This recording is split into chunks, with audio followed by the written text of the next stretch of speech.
you're able to just sit there, not run into any situations with the Mammoth Pistol or any teams trying to get as many eliminations as possible. And instead, what it actually allows you to do is just skip so many zones and be that consistent whilst getting into endgame or towards endgame with as much loot as possible. And as you can see, in a really nice position for when the 7th zone pulls, and they do get fortunate to get a decent 7th zone afterwards. And you're going to see a lot of the same today, right? You know, you're going to see Sky and Scroll, as you can see from Heats, topping the numbers when it comes to storm time. So similar to in Battle Royale, how they like to play, you are going to see them being that type of consistent team, trying to just get 8 end games and trying to just get towards the top of the leaderboard that way.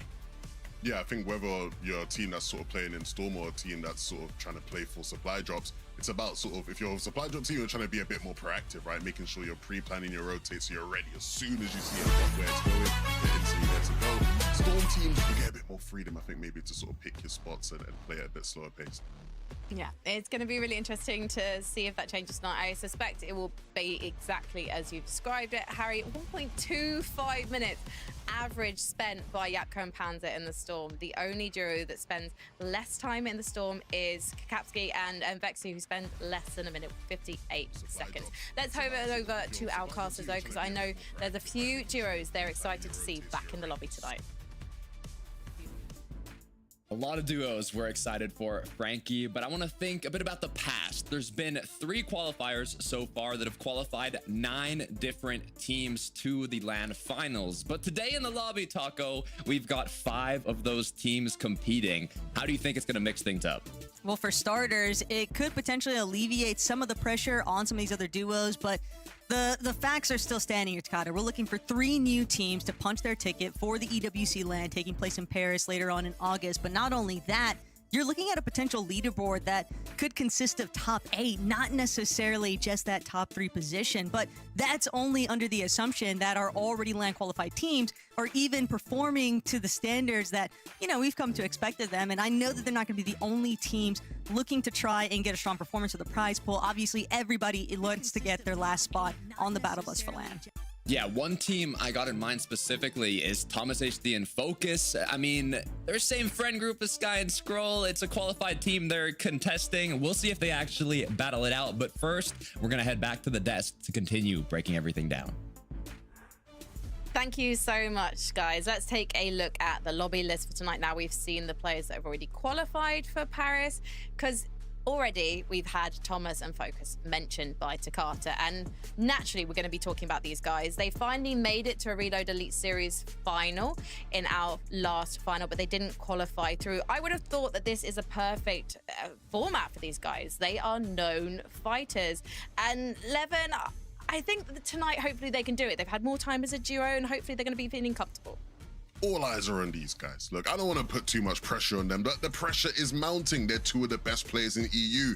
This year, they've been in incredible form. They've already qualified for the global championships, right? These guys have everybody watching them. And I think most importantly, when you look at RES, these guys were picked up by Virtus Pro, probably with the sole goal of qualifying for the Esports World Cup. If they don't get the job done today, they might as well rip up them contracts tomorrow, man. I mean, the pressure is mounting heavily for these 2 right now. Absolutely. I think if there's any team that you expect to do well in Reload, it is Thomas and Focus. The individual talent they have, being able to take that little bit extra risk in the mid game, feels like it should just be a recipe for success, but for whatever reason, one way or another, it just hasn't been working out. And recently now working with Razaru, it seems like they're getting a little bit more consistency to their gameplay. And what I hope to see today is that consistency transpire and translate over into the RES. And I would be shocked if today they weren't towards the top of the leaderboard, especially after their performance in Heats, right? Like you see, 568 points. It's incredible. Same. Honestly, like these guys, I think with all the struggles they've had throughout the year in Reload, I think these guys are more than likely to make it happen today. I mean, their quality is just exceptional, especially in comparison to some of the players in this lobby. Do we expect Sky and Scroll to behave themselves at Elite Armory? Because they've already qualified. They're going to be contesting Focus and Thomas today. Levin, I can see you smiling. You think it's more like Thomas is going to be pressing W? Is that what that face means? No, I was smiling because I know, you know, you're a big Sky and Scroll fan, you know, so I'm sure you want to see them sort of get to work there. But I think it remains to be seen how that is going to go. I'm not expecting too many shenanigans throughout the day. I think it'll be somewhat civil, I guess. I have no loyalty to anyone in this lobby. I just want to clarify that now. They're all European. I like them all, and Pink is not here, so I cannot pick any favorites. My loyalty. He is here though. Yeah. Oh my gosh, he is. Okay, fine. My team to pick anyway. Let's bring back up the lobby list. On the lobby list earlier, as is my job, I would have seen that, but he's not, unfortunately, someone we're going to be talking about until later in the show when he definitely wins a victory royale. Instead, let's talk about Size and Scary before Takata kicks me off the show, because they got the first victory royale for the Spanish region in Dusseldorf. They've qualified already for the Global Championship in Antwerp, but so far, Harry, in Res, they haven't necessarily had the most consistent time as they've yet to qualify for Paris. No, absolutely not. But if you think of a team in 2025 and you think how they were, if you told me now they would be one of the best teams in Europe, I would say you were joking. But the way they have developed as a team, the way they have improved as a team, and to become in a situation, right, where they are now guaranteed at the Global Championships after performing extremely well in their first ever LAN at the Summit, it really shows how much hard work and effort they have put into improving. And as you can see here in the reload heats, they were actually able to perform as well as they have been doing in Battle Royale, and they need to be translating this over into the finals today. And to be honest, I would be surprised, as I said before, that if they're not fighting for the final few qualification spots. And to be honest, it is such a joy to watch them play at the moment. Yeah. I think one of my favorite things about them is they play with a fearlessness. I think whenever these guys get any sort of favorable conditions, they just maximize it to the best of their ability. And that's always going to be useful in a lobby as talented as this one.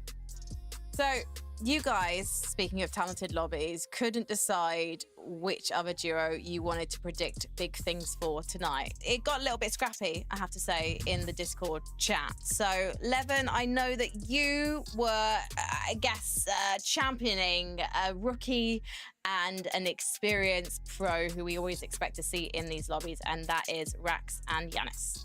Yeah, I mean, look, when you look at Janis's career, I think people of late have been trying to write him off, you know, sort of trying to act like he's finished, he's over, he's washed.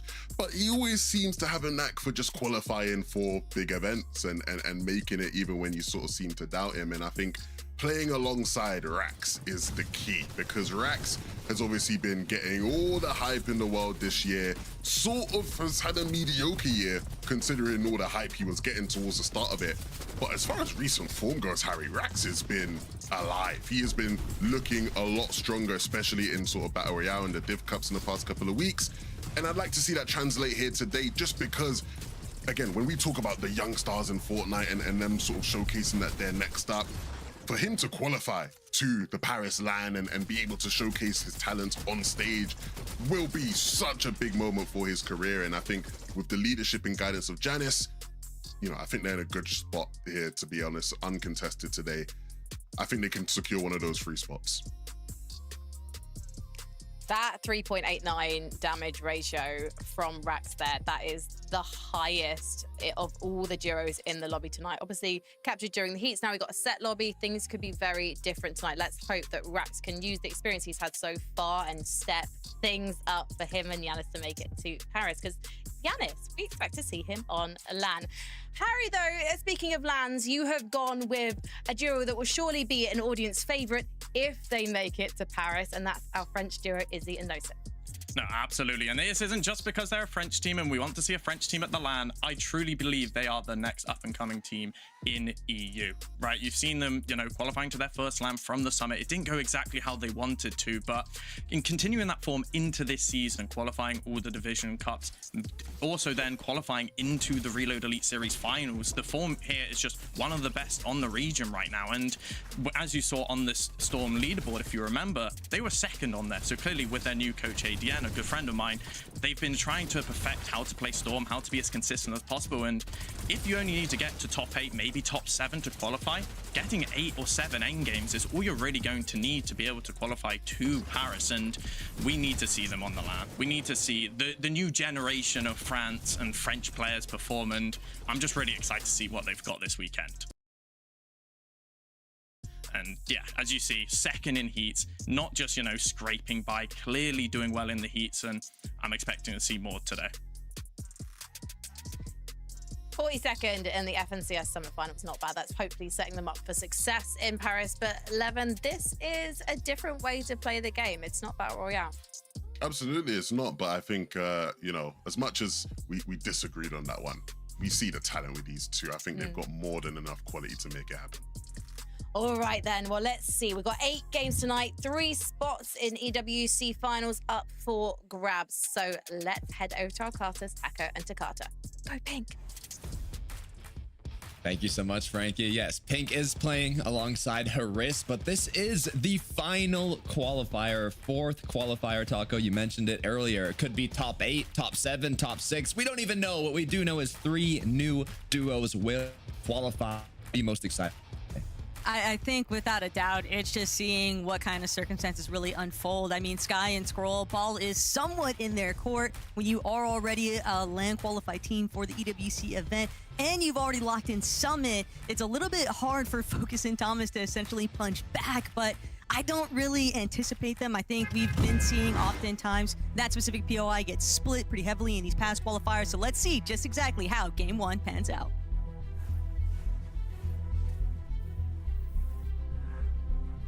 A lot of big storylines going into today, but we don't have to wait long as we go straight up to the north side of the map for some quick action.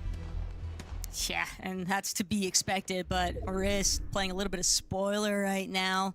Swizzy actually going to be the one to take out Pink, and hostile hold already getting a little bit more hostile than what we would have probably originally anticipated. Did not think this Swizzy was going to land so far away from home, but hey, everybody's looking to try and mix things up, get some additional points wherever possible, but this is going to cause a lot of issues right now for Pink and Haris. They're trying to get a solid loadout, and Swizzy just keeps shutting down Pink. Back-to-back 2 eliminations already. Meanwhile, Zarb, you have to factor in Wolvax. They might decide to get involved here. Swizzy, will he get pinched, or will Haris be able to actually swing back?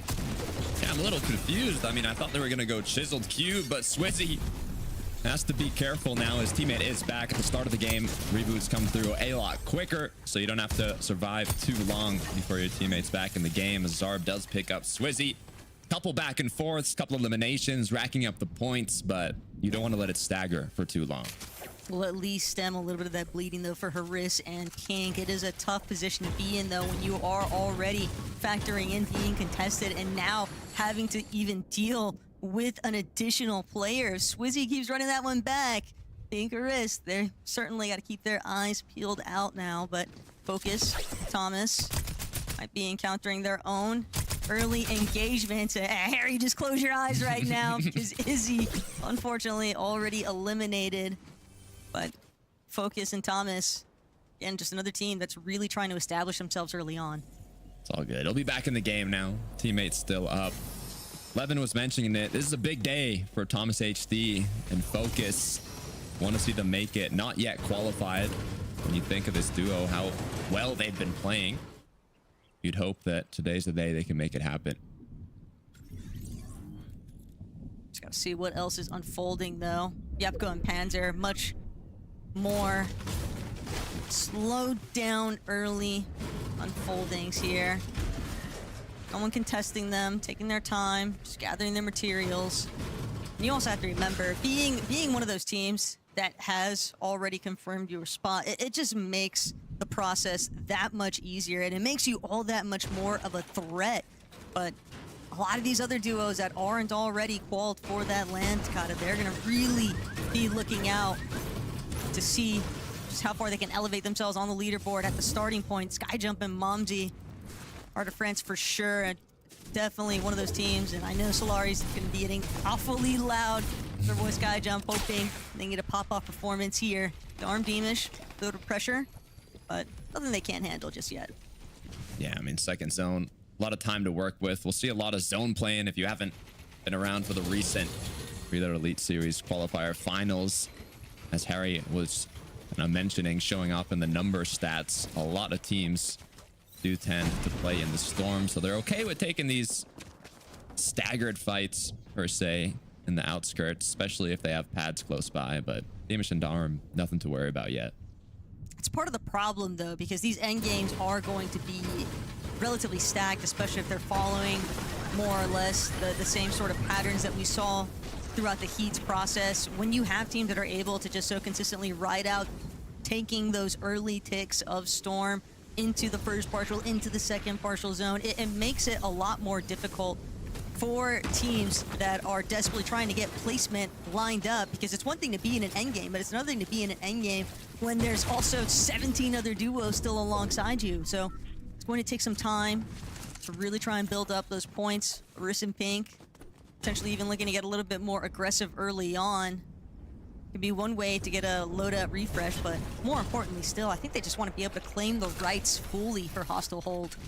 Yeah, I mean, they did a good job pushing Swissy Pixie away, but whole other duo close by trying to join the party uninvited. If you look too, as we pan out, you got Juvedil, Skyjump, Momsy, a lot of teams in the area. You don't want to be taking fights too carelessly. A little bit split here right now.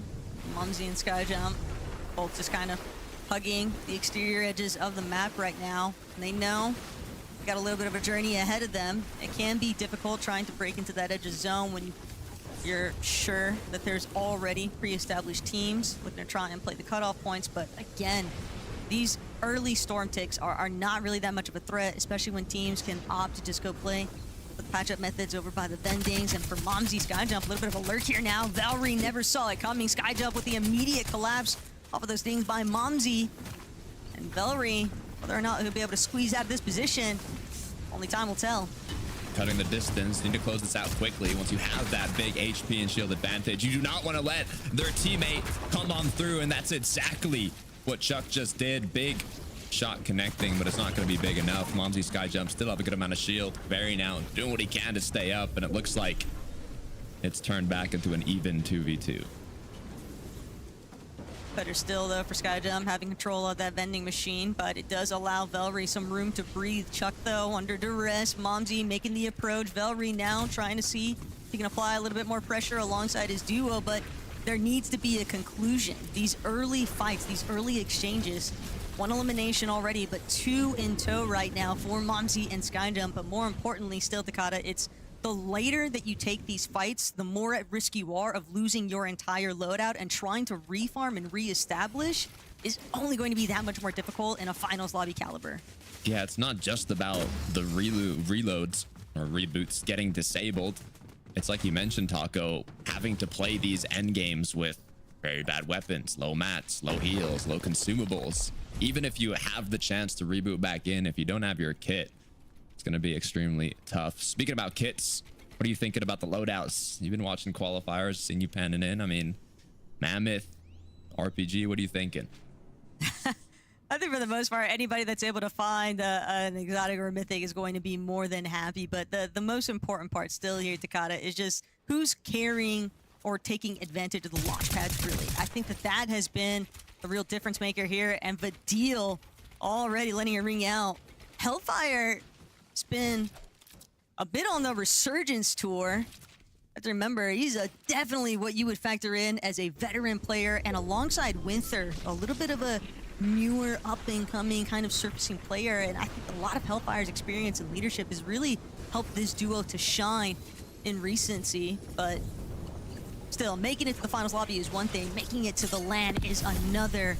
And Hellfire and Winther, they are certainly on the hunt, but they know Vadil and Ju so nearby, holding them a little bit at bay. It's going to be difficult. I mean, the experience is there. Hellfire's been playing for a long time.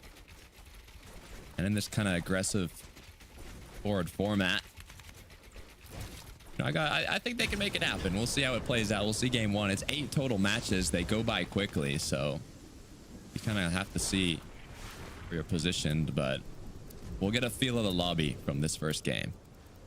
Liking that overhead view right now, though, for Pradaj and Trexer. It's hard not to root for Pradaj, but hey, there's a lot of teams in this lobby that want to find themselves on that battle bus for LAN. Pradaj and Trexer, though, just trying to see where they can nestle into. Zones beginning to close in. Still a couple more, though, before the reboots will become disabled, and decent loadout right now. SMGs have definitely been a little bit more favored for a lot of players, but the Gatekeeper, I think, has been the real standout component. And while it can pack quite a punch here, Takada, it's one of those weapons where you need all the precision, because if you miss out, you see that 30 tag, you're just depressed. It's one of those. I mean, good news is we're in the finals, right? If you made it this far, let's hope that you can have that crosshair placement dialed in. You can hit those shots. Syaz, scary. We'll see how they perform, but for Glebshy Robin, they're kind of choosing the Storm strat, as we were mentioning earlier. It's not bad to be here. And they'll be able to rotate in pretty safely, hopefully, but they don't want to take too long. I'm going to depend on bandages, though. Leads me to believe that something definitely went south. You know, they got a little bit fraggy, given the 2 eliminations, but they've got quite a ways to go. And entering the zone when you are just so low on your white HP and not even fully stacked on your shield. Granted, the Flowberry Fizz could shift that for them, but they are desperately in need of a refresh. It is hard to believe that they are going to find the whites they need that aren't already guarded by another duo. Yeah, I wouldn't even be looking for a refresh yet. I'd be just trying to find any medkit bandage possible, something to get your whites up before you take that fight. Thomas and Focus, though. Nice elevated position. Team's already boxed up close, but they should be able to get into the edge here safely, as Aurora, though, or Shark, I guess, has lost Teeny. Playing as a solo. Shark Teeny definitely love a little bit of that org representation, but you can see Lobby starting to fold into itself. Shark looking around, trying to create a little bit of space potentially here. But the problem's going to be Teeny touching back down in the first place and getting close to his duo. It is just so difficult to reconnect with your teammate whenever one of you gets this. Oh man, just like that. I thought for a moment he was going to make it in, but Darman Deem is just too quick with it. And not only that, but they know Shark likely very close nearby, and they just want to continue to separate the two, which, while it might be a problem for Shark and Teeny currently, it's also a problem for everybody else in this lobby, because you want the teams that are already qualified to the LAN to be able to have strong performances, to be inside that top 5, to make the leaderboard a little bit easier to kind of nestle into. But yeah, Darman Deemish, last team you want to run into in Shark and Teeny's position. A lot of teams grouped up on the edge here. We'll see where zone ends up pulling. Reboots are now disabled. We're in that 7th zone. The pressure is going to be on. 18 out of the 20 duos up. It's a common trend in the finals here. Basically, whole lobby makes it to the end game, and then the chaos just unfolds. Sky and Scroll, though, have got quite the loadout to tango with, though. I'm a little bit concerned for some of these other teams. The Hop Rock Dualies is an interesting weapon. I'm right, like, really it's just curious boring. to see how I'm not gonna Scroll lie. actually utilizes Watching that it, gravity effect yeah. on the jumps. But not only that, The how first he's part of going it until it look gets to in-game potentially is control just some of the it's teams a little boring that to are watch. certainly going to look to try and as take over far height as later on. Swizzy, Pixie, though, circling this back in format. to what they've been getting up to. You can see lobby still relatively stacked. 18 duos still, dropping down though to 17 placement points are going to start factoring in here shortly, but a handful more players need to get rid of. Canis Rax rotating up as well. All Rax got cracked though, has to be careful. Deemish Storm primed up and positioning, should be able to get some shots through here. 1 Elim on the board with just 7 seconds left to decide, is it going to pull right back down the mountain, or Darman Deemish going to be in the favorable position? They're definitely not going to waste any time, though. Already set up to be ahead of the rest of the pack. They recognize the fact Sky Scroll right there with them, but Sky has been heavily lit up, likely by Badil and Ju or Focus Thomas. Some really strong competitors deciding to make themselves neighbors here for Sky and Scroll. While they've got the pizza slices, it's primarily shield. Only 5 actual white HP is just not going to be enough there. But the medkit will bail out Sky for the rest. Still, taking this time to heal means that they can't be as aggressive. It's only Scroll that's going to actually be able to try and push teams back from their position. But trouble has struck for Zarb off in the distance. Sky Jump and Mumsy have managed to knock another player. And you already know, Takada, that's just going to leave a solo in the And this lobby. is what they do. Yeah, this is Pads what are they do. starting. Not too many Super players pad, up here pit face yet. pad. Evan was mentioning you don't want to kind of be the first duo to pad up. It's better to be the last in terms of, you know, getting shot at. But when you're so high up in the sky and the height's still getting kind of battled, I mean, it's better to get Reload is just a bit so ahead, but if different. there's a box So you're going different. into, I do not want it to be Sky and Scrolls. Luckily enough, able to get out quickly. Momsy, on the other hand, fully cracked. Does not get knocked, hopefully. Able to find a bit of time here to heal up. Thomas in focus. Going to make the first attempt to try and control high ground, and they are letting the rest of the lobby know it. Rex nearly eliminated, but still manages to reconvene with Yanis along the way. Still, Thomas and Focus applying some very consistent pressure here. But the question is, who's going to be the first to try and challenge off of the teams that are opting to now launch pad upwards? It's very difficult for Focus and Thomas to micromanage between high ground and ultimate low, because you never know when a team might decide to surprise jump at you. And so they're doing a great job right now at just controlling the flow, trying to prevent these teams from the launch pads actually threatening their position.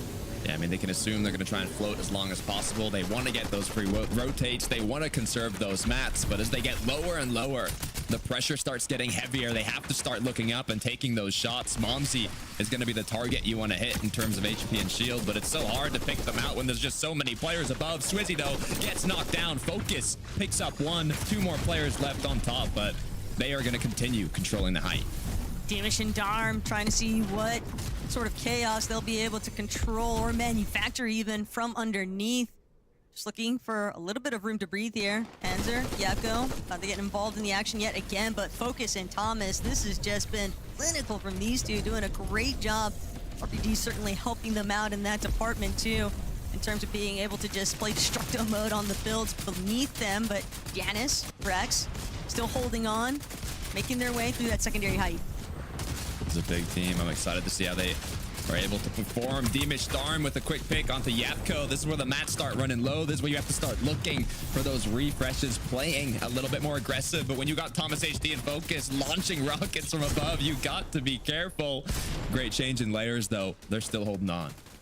Sky has fallen, though, and that is going to be a tough blow here for Scroll.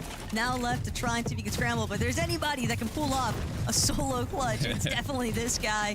But what does he have in store for us here today? With only one build, no materials remain here, Takada. He's got to find a refresh of some capacity. Damish, same boat, takes down Pradaj.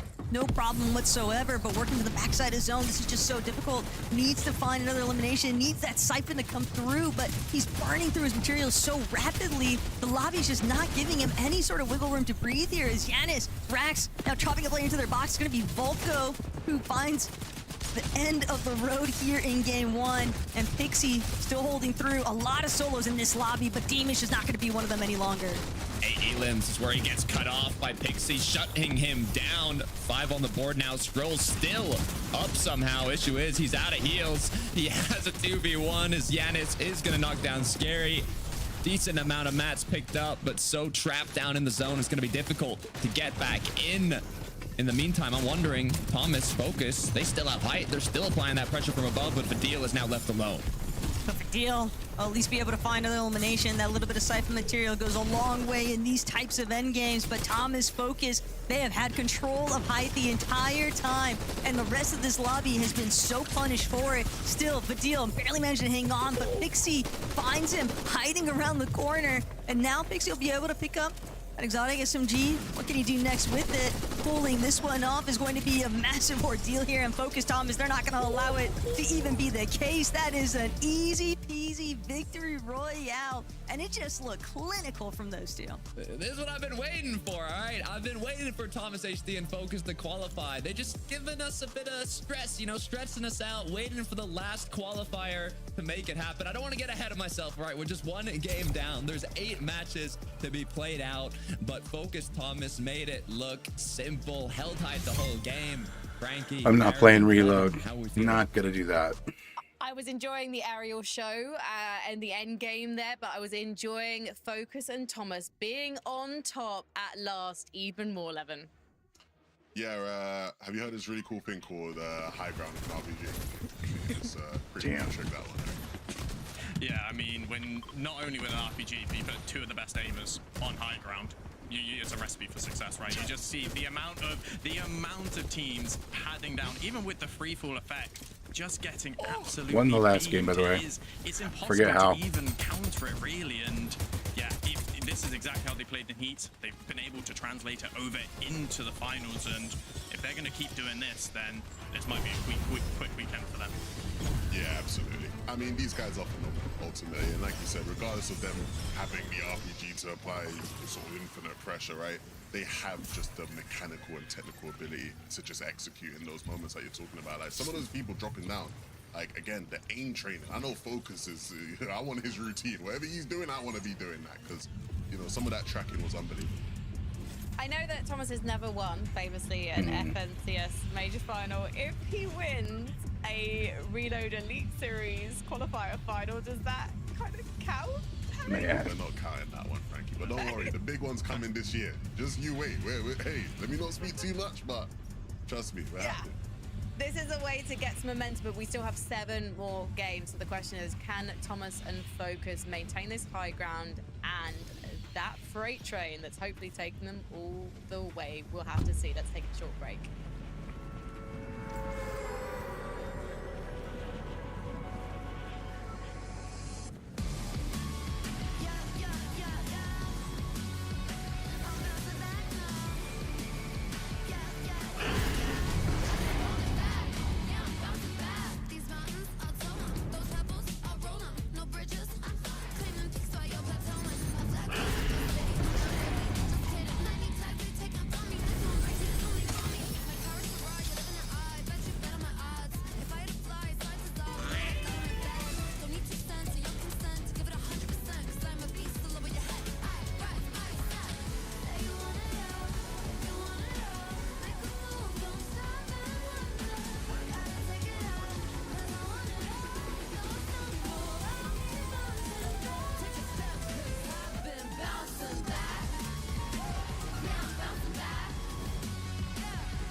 Oh my god.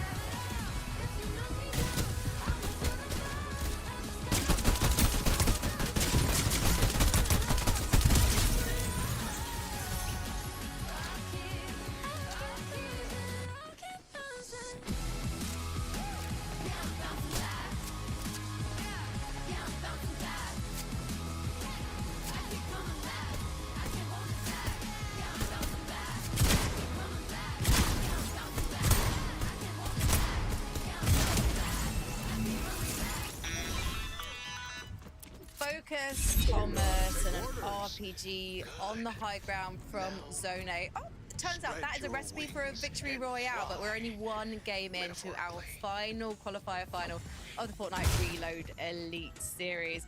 And there are a few duos who are looking to step things up. So let's take a look at the leaderboard and see where the points are currently standing. As you can see, naturally, Focus and Thomas are up there. If you see a crown next to a Joe's name, that means they've already booked their spot for Paris for the Fortnite Reload Elite Series final. So that line you see below fourth, that's going to keep moving because we've got 3 spots left for grabs tonight. Now, 11. Darb and Demas, they are starting like they mean to go on. We know that this is a duo that can fight. And all the eliminations, all 8 of them, were actually taken by Demas in that last game. Well, yeah, I know why Dimash has the crown next to his name. Because, I mean, when it comes to these end games, he don't muck about. On a tear throughout the mid game, right? Of course, when you're in the midst of fighting the likes of Teamy and making it look easy, of course we're gonna have to rate you highly. But ultimately, these guys, we know how threatening they are in these moments here. Whenever you're next to their layer, whenever you're next to a box that they claim, you're always gonna be at risk, right? Excellent box fighters, Harry, and again, putting on the show for us in this first game. Absolutely. I think if you're going to be not playing towards, you know, launch pads, the amount of eliminations you have to get on mid-ground is just so drastic, right? And with the chemistry they have and how easily you saw them jumping into solos boxes or even duos boxes and just getting the refreshes, just getting deeper and deeper into the end game, I mean, as you said, there's a reason why they're at the LAN. Let's take a look at the leaderboard. We had a number of notable solos fighting against Focus and Thomas in the end game, and we saw that Swizzy and Pixie were one of those duos. Pixie was having to try and solo clutch for the duo, Coach Harry. Yeah, I mean, I'm pretty sure it was a solo for 3 moving zones, and it didn't feel like it phased him at all, right? And I think when you are playing these reload end games, it becomes so stacked with so many teams towards the later movings that you are able to pick players off one by one and get those extra refreshes needed. And Levin, I mean, is this what you kind of expect out of Pixie now? I mean, yeah, that is the level it's showing. I think the big thing for these guys is obviously trying to avoid why they were in the solo, right? Obviously, they were one of the teams that padded. They dropped down. Swizzy gets beamed. I think it probably is a bit of like a micro thing where you do probably have to be a bit more intentional when you do decide to cut your glider and drop down in terms of thinking about where are like the team on height looking, right? Like how can I drop out of their line of sight or at least drop at an awkward angle to where they might have to flick to hit me rather than just giving them the chance to look straight at you and beam you down. So again, really good game from Pixie there to clutch up a lot of points even with the circumstances. Well, let's see if they can dive to the top of the leaderboard after this next game, or if they'll free fall low as we head to game number 2 with Taco and Takato. Glad that we're leading it off though on the Swizzy Pixie debacle, because Takata, first thing I noticed, Swizzy opting to do that early breakaway. It's been a pretty prevalent strategy for a lot of teams throughout the past 3 qualifiers, so to see it surfacing again here today in the final Reload Elite Series qualifier finals, it makes total sense. You play a little bit of spoiler to the teams elsewhere on the map that are looking to try and establish themselves for the LAN, but you also got to just see if you can collect any freebie elimination points. And for Swizzy, it definitely worked out pretty well, and it also put Pixie in a great position just to sort of max out his farm potential at their original drop. Yeah, I mean, those points will rack up. It's 8 matches, so you cannot count them out. It's one of the benefits of being on comm, but good news, match 2 is ready to go.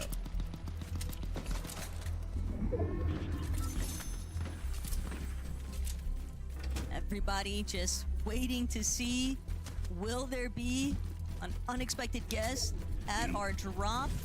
But for right now, Pink, Curtis, Darb, Wolvex, we're gonna go for the immediate 50-50. Bit of an outdrop taking place here, but Riz still doing what he can. Stay left standing. Pink with excellent backup support to keep his duo alive for the moment, and Wolvex will actually be the one who has to forfeit a little bit of a stronger position here at Hostile Hold. Pink and Haris with the opening shots here now means that Zarb, a little bit of a recovery tour. Wolvex, same boat, but will he be able to actually escape is the question here, because Pink is not interested in letting this one go.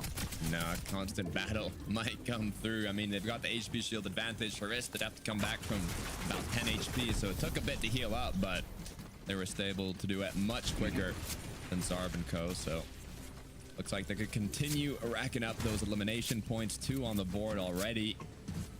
As Wolvex is going to do what he can, just wait for his teammate to reboot back in. And as having primary builder control here for Pink and Hariz is also going to allow them to have a slightly easier time defending from those third-party encounters. But Shark, Teeny, Trexer, Fridage, they're going to be in a world of trouble currently. One elimination apiece. You almost have to ask the question here, Takata, with the duo missing, and the last person that we saw eliminated being Trexer. Have a little bit of an idea that we might have potentially just witnessed the trickling effects of Fridage and Trexer being eliminated so early on here in the second lobby. I mean, that's really tough in Reload. We've seen it, I think, last endgame for game 1. There was, what, 17, 18 duos up, literally when the endgame started. So already being at 18 so early on makes you wonder. Momsy Skyjump, though. Quick Elam on the board as they'll continue with their path. Not too much to worry about here. Hellfire also kind of just skirting along. Recognize the fact. Cringe Volko just ahead. Winter a bit further out from where Hellfire is currently located, so if he needs backup, it's going to take a second to arrive. But for Volko and Cringe, they don't seem like they have any idea that Hellfire is even lurking right around their building space. He's doing a great job. And he's going to sit and wait it out for the ambush opportunity next to the chest. It's a nice little setup, but Swizzy punished currently for trying to take a stab over at Zarb and Wolvax, but it's a lot to contend with when there's other teams also involving themselves. Shark and Teeny, they want a piece of the pie. It wasn't just Valerie, it's Shark and Teeny as well. Zarb quickly gonna do what he can to get out, but with 6 HP, 1 shot away, 0 builds. You can only wonder how much time is left for him as Teeny continues the fight. Swizzy as well on just a sliver. Not much time as Pixie doing what he can to help his teammate out here, but Shark just looking for one big shot to connect. He knows there's more players in the surrounding area. They have to be quick, but that's what they specialize in. As Shark picks up Swizzy, 3 elims on the board already, 9 points racked up for this already qualified duo. Placed 19th in one lobby, first lobby of the day. Still has 7 other games to work with, but with the way that Shark and Teeny are just coming back at this lobby with a vengeance from that early departure by Tormund Deemish in game 1. 3 eliminations already, 9 points to add on to the 3 that they'd gotten from their 1 elimination in the last lobby, but they are definitely aiming to try and pull away with another win outright. Reload Elite Series has been their strong point all chapter long, and Teeny, though, might have bit off a little bit more than he could chew here. Finds Can't tell himself which on the receiving noises end, are actually. mine and theirs. Swizzy, there's still a lot of dog left in the fight here. Maybe getting a little too confident for a moment there. Swizzy, Pixie have 1 elim on the board now, so they've been more on the receiving end of the aggression today. Despite their little switch up in game 1, Teeny now going to be forced to reboot back in, recuperate the loot that he's lost. I'm wondering what Shark is going to do here. Just lurking about. Doesn't Yes, really have too I many other am. options, though. Taking this 2v1, even for Shark and his potential, it's a dicey engagement. For Vidil and Jew, a little bit of replay action here to see what goes wrong for Nosif, or what might have gone right for a moment there. It looked like Nosif was actually going to come out on top, but Vidil, it's a great job capitalizing on the elimination opportunity. I was scared for a moment there. 2 shotgun shots not connecting, but hey, the job got done. No player. I mean, the deal didn't go down, so all good for now is Skyjump Momsy.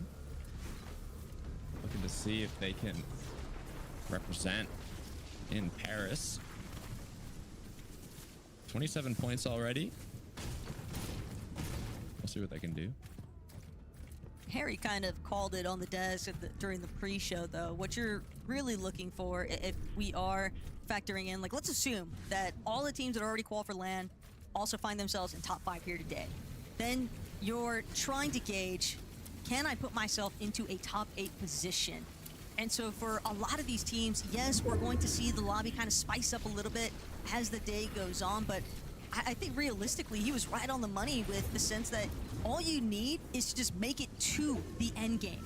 You just need to make it into the, I'd say even the top 10. If you can factor in around there consistently and then pull away with some strong performances within like the top 5 of placement, you're probably going to be looking right at that top 8 position. Yeah, I mean, you start getting placement points at top 15. You get 3 points per placement from there on to the final ones. And I mean, it's also 3 points per elimination. So this is quite an elim heavy format. If you can consistently, like you said, get top 10, pick up a couple few eliminations alongside it, it should be more than enough to place top 8. But it's, you know, much easier said than done when you're in a lobby of this caliber with the best of the best in the world. Well, in Europe, competing. Gubshy Robin, Where'd he go? 2 on the board already. Got a little drop. Harry was mentioning it from the start of reload. Kind of tell you where that next zone is going to be. Where the care packages drops has to be inside of that next zone. So a lot of players kind of using that to their advantage. And Winther just trying to hold down elevated position. A little bit of a base up. Top tier training. Trying to get that eagle-eye view for Hellfire as he continues to farm out. They know that there's other teams around, but you can never anticipate which corner someone's actually hiding behind. And for Panzer, will the wait be worth it? Unfortunately, Hellfire and Winther, they opt to just extend even further out. Hunting rifle shot is not going to connect. Instead, it just lets Hellfire and Winther know we might want to close off this line of sight. Yeah, well, the headshot didn't connect, but a bit of damage at least. This guy scroll up on the hill. Dexy Fido. I don't love this.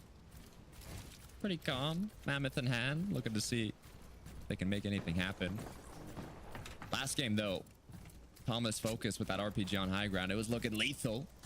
I'm not really too surprised, but at the same time, you know, it's always interesting to see a duo hold tight the whole end game. Yeah, and for Dexy and Fido, they had such a tumultuous journey to even make it into this finals in the first place. It came down to the wire in their heats. Their game 8 performance is what led them to finish 4th to even qualify for today's competition. And when you've got competitors like Sky Scroll in the lobby lurking about, it's going to be all the more difficult to not sort of succumb to the pressure. But we've seen them overcome it once. Will they be able to do it yet again here today? Sky Scroll not really looking to try and shift things up too heavily. Supply drop giving them the indication of where that zone is going to pool, and they're more than content to just kind of bide their time. They'd rather wait before getting headstrong into the action. A lot of duos in different states of mind, you know, some already qualified GC and the early series finals in Paris later this year. Others haven't qualified to either. Taking a lot more when you can actually drop today, how you're gonna play, how much confidence you have going into it. Swizzy Pixie. Yeah, that was kind of a sweet. A lot of confidence as they've been fighting all day long. All they wanted was priority control, bending, play for that patch up.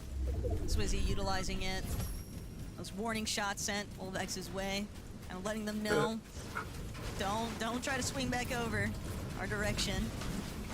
But it's only a matter of time before Pixie and Swizzy are gonna start making their move into zone.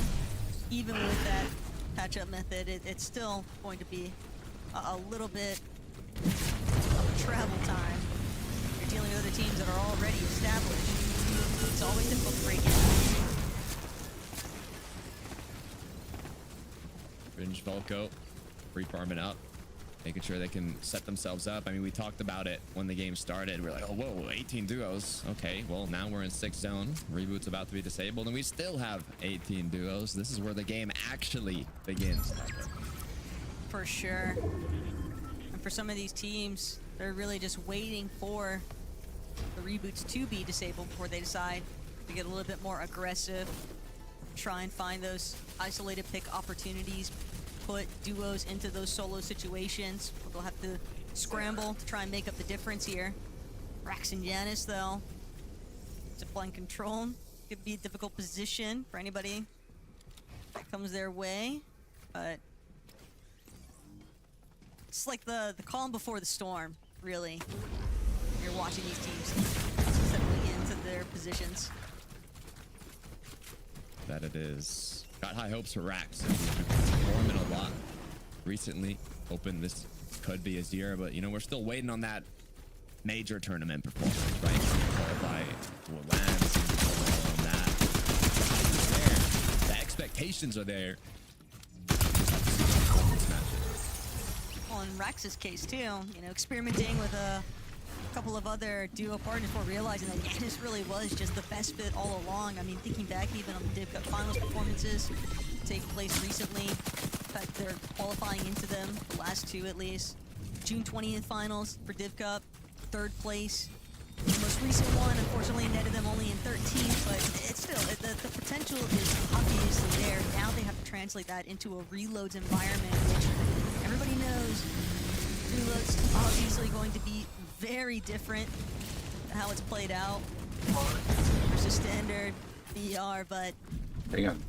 that's a challenge that all of these teams are willing to try and tackle here today, because ultimately, it's just about making it to the LAN. This is your last chance to do it. 4th qualifier. Pressure is on. Sar has to be careful. Fully cracked on his rotates. Players go from one side of the field to the other. The Dealju looking healthy. Valerie, though, has to be careful. No shields to work with. Gonna have to recuperate. That's the wall. Should be able to continue. This would be a huge opportunity, too, for Zhu and the Deal.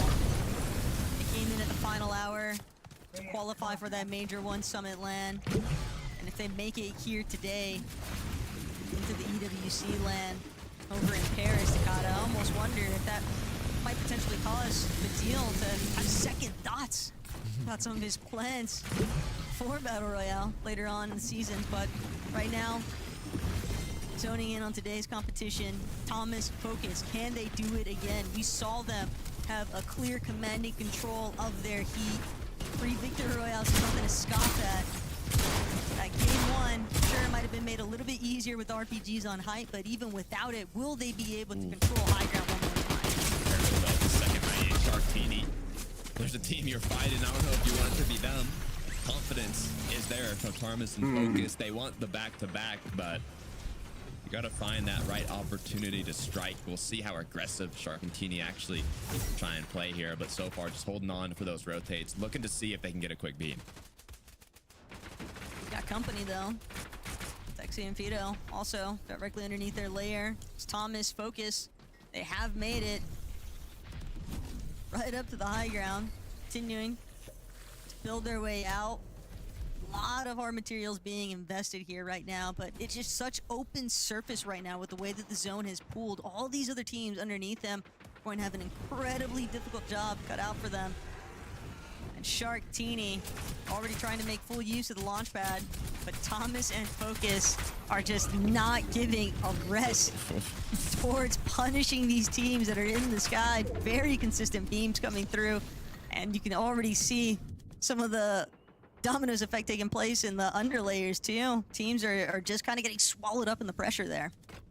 I mean, Harry was mentioning it. If there's a team on height, you don't want it to be Thomas and Focus. I mean, known for Thomas's aim, with the amount of teams, you know, that kind of hover up in the clouds, rotating freely, it's the perfect opportunity to strike when you've got the ammunition for it. But so far, incredible amount of builds to work with. Sky and Scroll making big use of these pad rotates.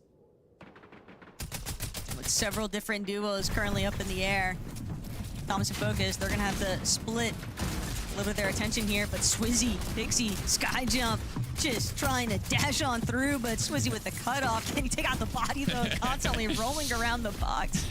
And now Swizzy, Pixie, on the backside of zone. Ooh. They know there's gonna be a solo lingering around somewhere, but replay opportunity here to check out. Janice and Rax are gonna be the ones to try and overthrow on height, and Focus left in that solo position now means he's gonna have to forfeit it entirely. Sharktini though, they're gonna ultimately be the ones that actually come up the most favorable because they're the ones who control the fight fully.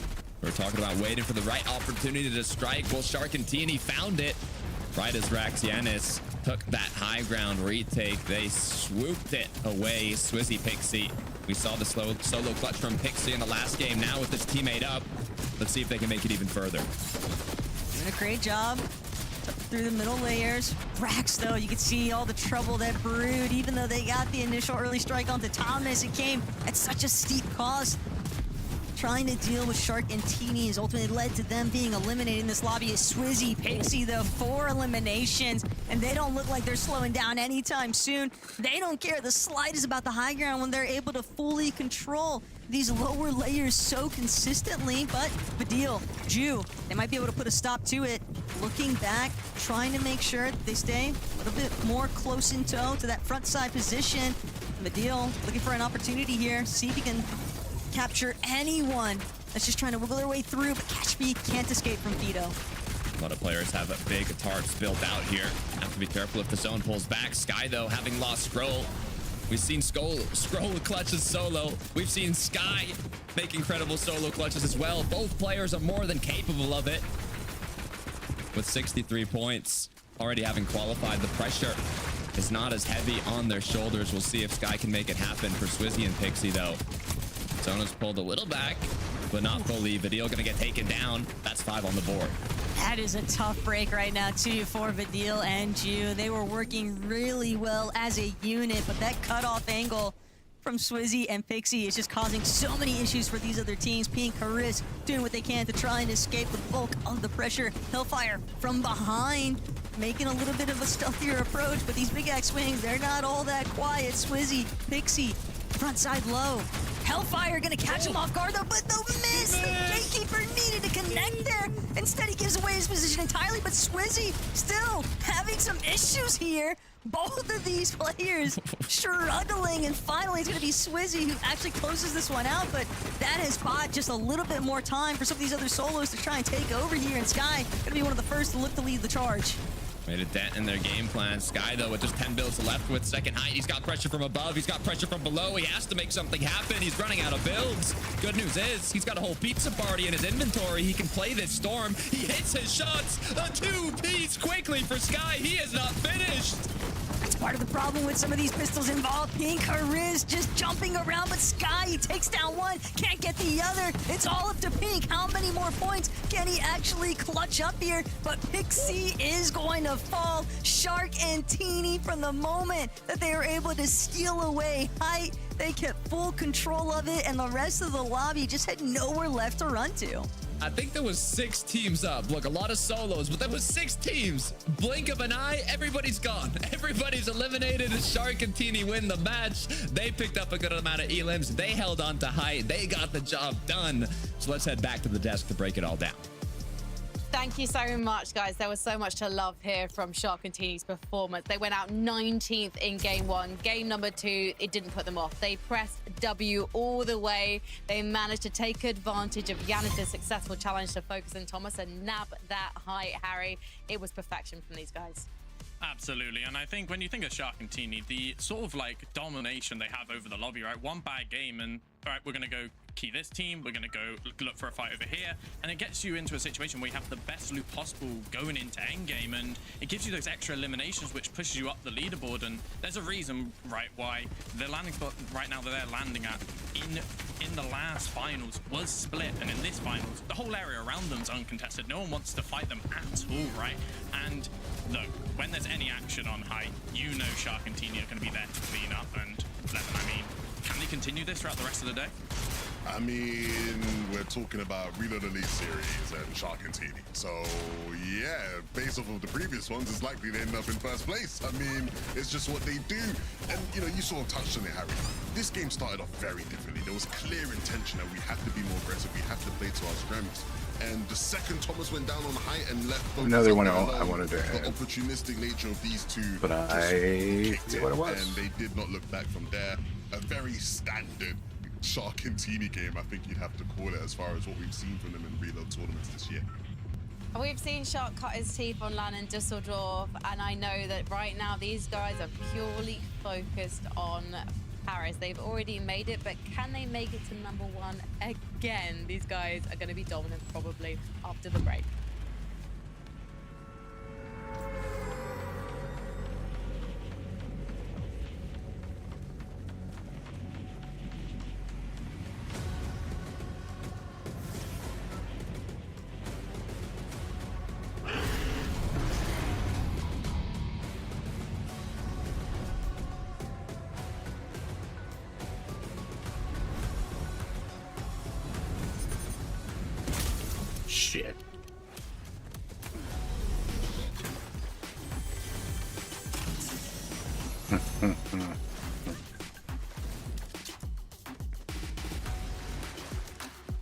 Shit.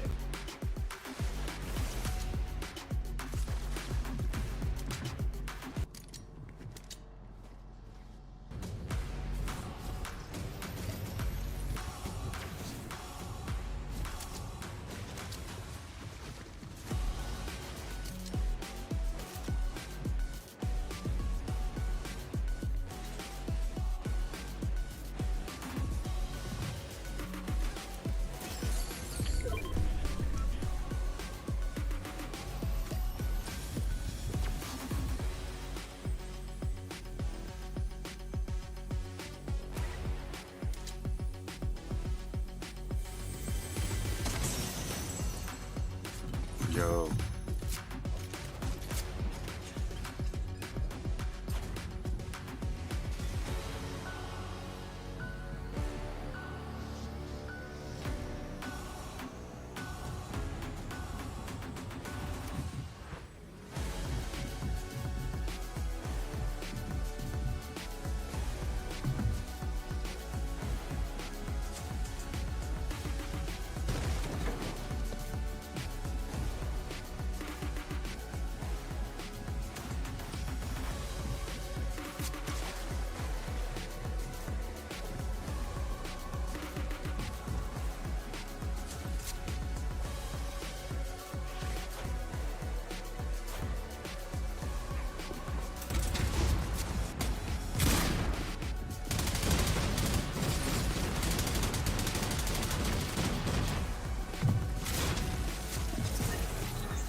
The Shark and Teeny show has kicked off. Yeah, game one, it was just a warm-up. They might have gone out early in the lobby, but this time round, they pressed W for vengeance, and now we're looking at seeing them maybe win yet another qualifier final in Res. But let's take a look at the leaderboard and see who is going to be challenging them for the top spot. As you can see there, Swizzy and Pixie, I know we're only 2 games in, but the consistency is there. This is no longer a day 2 team, Levin, because we've only got 1 day for them to do it. They're already qualified, and they're now looking like they're going to challenge for that #1 spot. I was so impressed by how they played in this endgame. I think throughout the year, there's been a couple teams in the EU where you've sort of questioned whether the output has been matching of sort of the levels we've seen of them in the past, or at least the name value. These guys in this game, Harry, it just felt like the way they played this endgame, I mean, it was so dominating as far as just fully tarping and then just waiting for people to make mistakes on their layer or around boxes near them. The amount of situations they were in, just like this one, where Swizzy and Pixie in the same box, run into someone, fully box them, and just take them out. It was so fun to watch. Yeah, it's textbook modern Fortnite. You claim the space on your layer and you create refreshes from it, and your question, can they fix the mistake they made, the micro mistake in when they were free fooling in game 1? They fixed that and some in the second game, and they've created themselves a nice gap.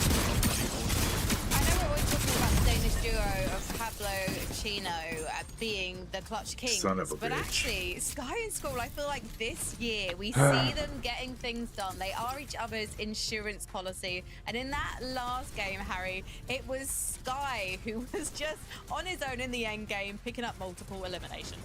Absolutely, and as we touched on at the start of the show, it's, you're going to see them in every single end game, right? time? It's a team who has created their whole playstyle on being, a modern day Cammy and Seti, having that type of consistency in every single end game. And, when you have such talent and such unique consistency between the two, that one can take over IGLing, the other one can take over fragging, it's like when it comes to solo clutching, as we saw Who at the really summit, wants to watch they can Reload, do it am I right? and some. They can create such big games from it, which can always keep them in the mix at the top of the leaderboard.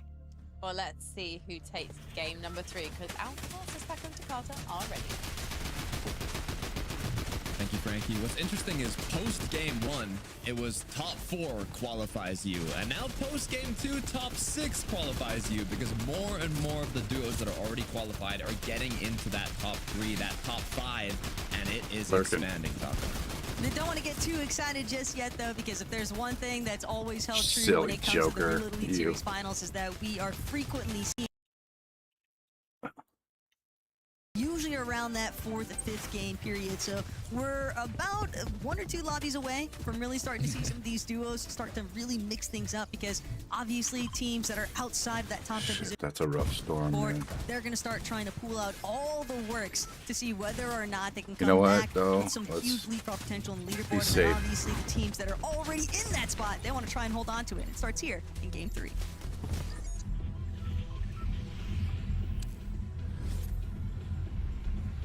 There's no standard. See if any of my awesome format. play Keep matches like syncs being up with played out theirs. Today, things are going to get in. Doubt it. Still the north side of the map. We'll see if that trend continues with Zarb. And Wolvax actually not even contesting the drop this time around. Well, the 50-50 at least, I mean. It's a little bit risky when you know that you're already going to be outdropped. There's really no point in Wolvax. Just won't be able to hold through. Pink has done an excellent job really leading the charge here today. A little bit of a stumble in that first game when Swizzy was initially getting involved, but ever since then, Pink has done a great job at holding his own inside of hostile hold, and Risk right there with him. After that impressive finish in the last lobby, they just want to keep that momentum flowing right now, Takata. That's all it takes. Just step by step, putting yourself in the best position possible to control your own fate. And they got time to do it. They got the time. Oh, interesting. I was literally about to say, I was like, yeah, I mean, Thomas Focus don't got too much to worry about in the early game. Not much has been happening. And then I see Scroll flying down from the sky. I'm like, hold on. What just happened here? Focus actually picked up a quick elim off the start. Let's see if that tussle kind of continues here, or if they're going to leave it. Maybe kicking the Hornet's Nest a little bit here. It won't impact too much in terms of global championships when you think about the fact that we're looking at teams that are already qualified for that. But Sky, Scroll, if they wanted to, they could realistically put a huge slowdown. Of course, Thomas and Focus's early game. We'll have to revisit though to see what exactly pans out here. Is Yapko, Panzer, Velry, Chucks, they might be one of the first duos get eliminated from this lobby. Panzer and Yapko just relentless with the pressure right now. Velry doing everything in his power to try and stay standing until his teammate is able to pull off the reboot. Oh, Mammoth not connecting, but doesn't matter. They pick up the Elohim. Chuck has to be careful. Half HP already, and he goes down as well. No knock. Another team off the rip. Hellfire and Winther, they saw the signal off in the sky. It's just a When do I like? I forget. for every other duo in the area, and they're going to take full advantage of every bit of elimination points that they can gather up. As I checked, 12th place position on that leaderboard, 45 points or so heading into this lobby. But you can gather up those quickies for fast elimination points. That's always great scenes. Now, Saya is scary. They haven't been doing bad. They're in 10th. They haven't been doing crazy either. If I think back to Major 1, you know, I think they're crazy pop-off performance. But I'm going to pause that thought as Pink Haris continuing their fight. I mean, this has been a long-going battle every single early game throughout the day, and it lasts a good amount of time. I mean, on the bright side, though, they've been able to rack up a bit of eliminations when they've made it past the end game. Pink Haris got 4 in the last one. They picked up 1 now early on, but it does stagger them a bit. Cringe Volko, though. A lot of pressure right now. Yapko, Panzer, they've just been steamrolling through this early game. Cringe trying to escape here. Yapko, Panzer, they'll opt to fall back. Panzer, a little bit too injured, no shield. Recognizing the fact that they don't need to risk it, but they are in pretty set position.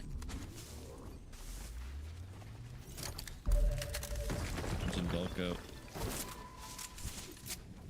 to worry a little bit about the elevation, but I mean, not too much for now. Focus is just kind of getting as many mats as possible, making sure you're kitted up, looted up. What you don't want to happen is getting all that loot and then going down right before the end game is about to begin, even if you do have the chance to reboot back in. But Skyjump did not last long as Yapko and Panzer pick up their 4th elimination of the game. Huge match so far for the duo. Tough scenes right now, though. For Solary, Watch Party. Why didn't it do that? Poor Skyjump, just absolutely battered right there. Nowhere left to run. On the bright side, Momsy still somewhere kicking around, but it is going to be a tough recovery tour, especially when you've got a team like Yapko and Panzer kind of staring you down along the way. Ju and Badil, though, minding their own business. Close to a splat drop. They've got a great idea where the zone's going to pool. Hellfire, Winter hanging out inside the storm, but they're not alone. Not at all. Cringe has to be looking for an angle. You have to kind of find safety that, you know, you can reboot back if one of you gets eliminated, but you don't want to let that come through. You still want to take those aggressive shots if you see the opening with Panzer Yapko coming to the third party RPG and Ham not wasting any time. This is what I was talking whatever about this thing in does terms of is... confidence and aggression when you can afford to go down if things go south. Panzer, though, unable to connect the shotgun shot following the RPG, looking to do what he can to get a knock, but you can definitely tell the fire is fully fueled up with those 4 eliminations they got earlier. They are not slowing down. You almost have to wonder who third partied who in this exchange when there's several teams that were located nearby. Hellfire will manage to escape. So we'll have to wait and see whether or not they're able to recuperate what was lost along the way. But for Cringe and Vocal, still just lurking around. Yapko Panzer, Juice isn't really worth the squeeze any further. They got exactly what they were after, just elimination points. But they're going to continue scouting out the area, trying to gauge whether or not leftover duo is actually going to be trailing behind them. Separate ways is where they'll go.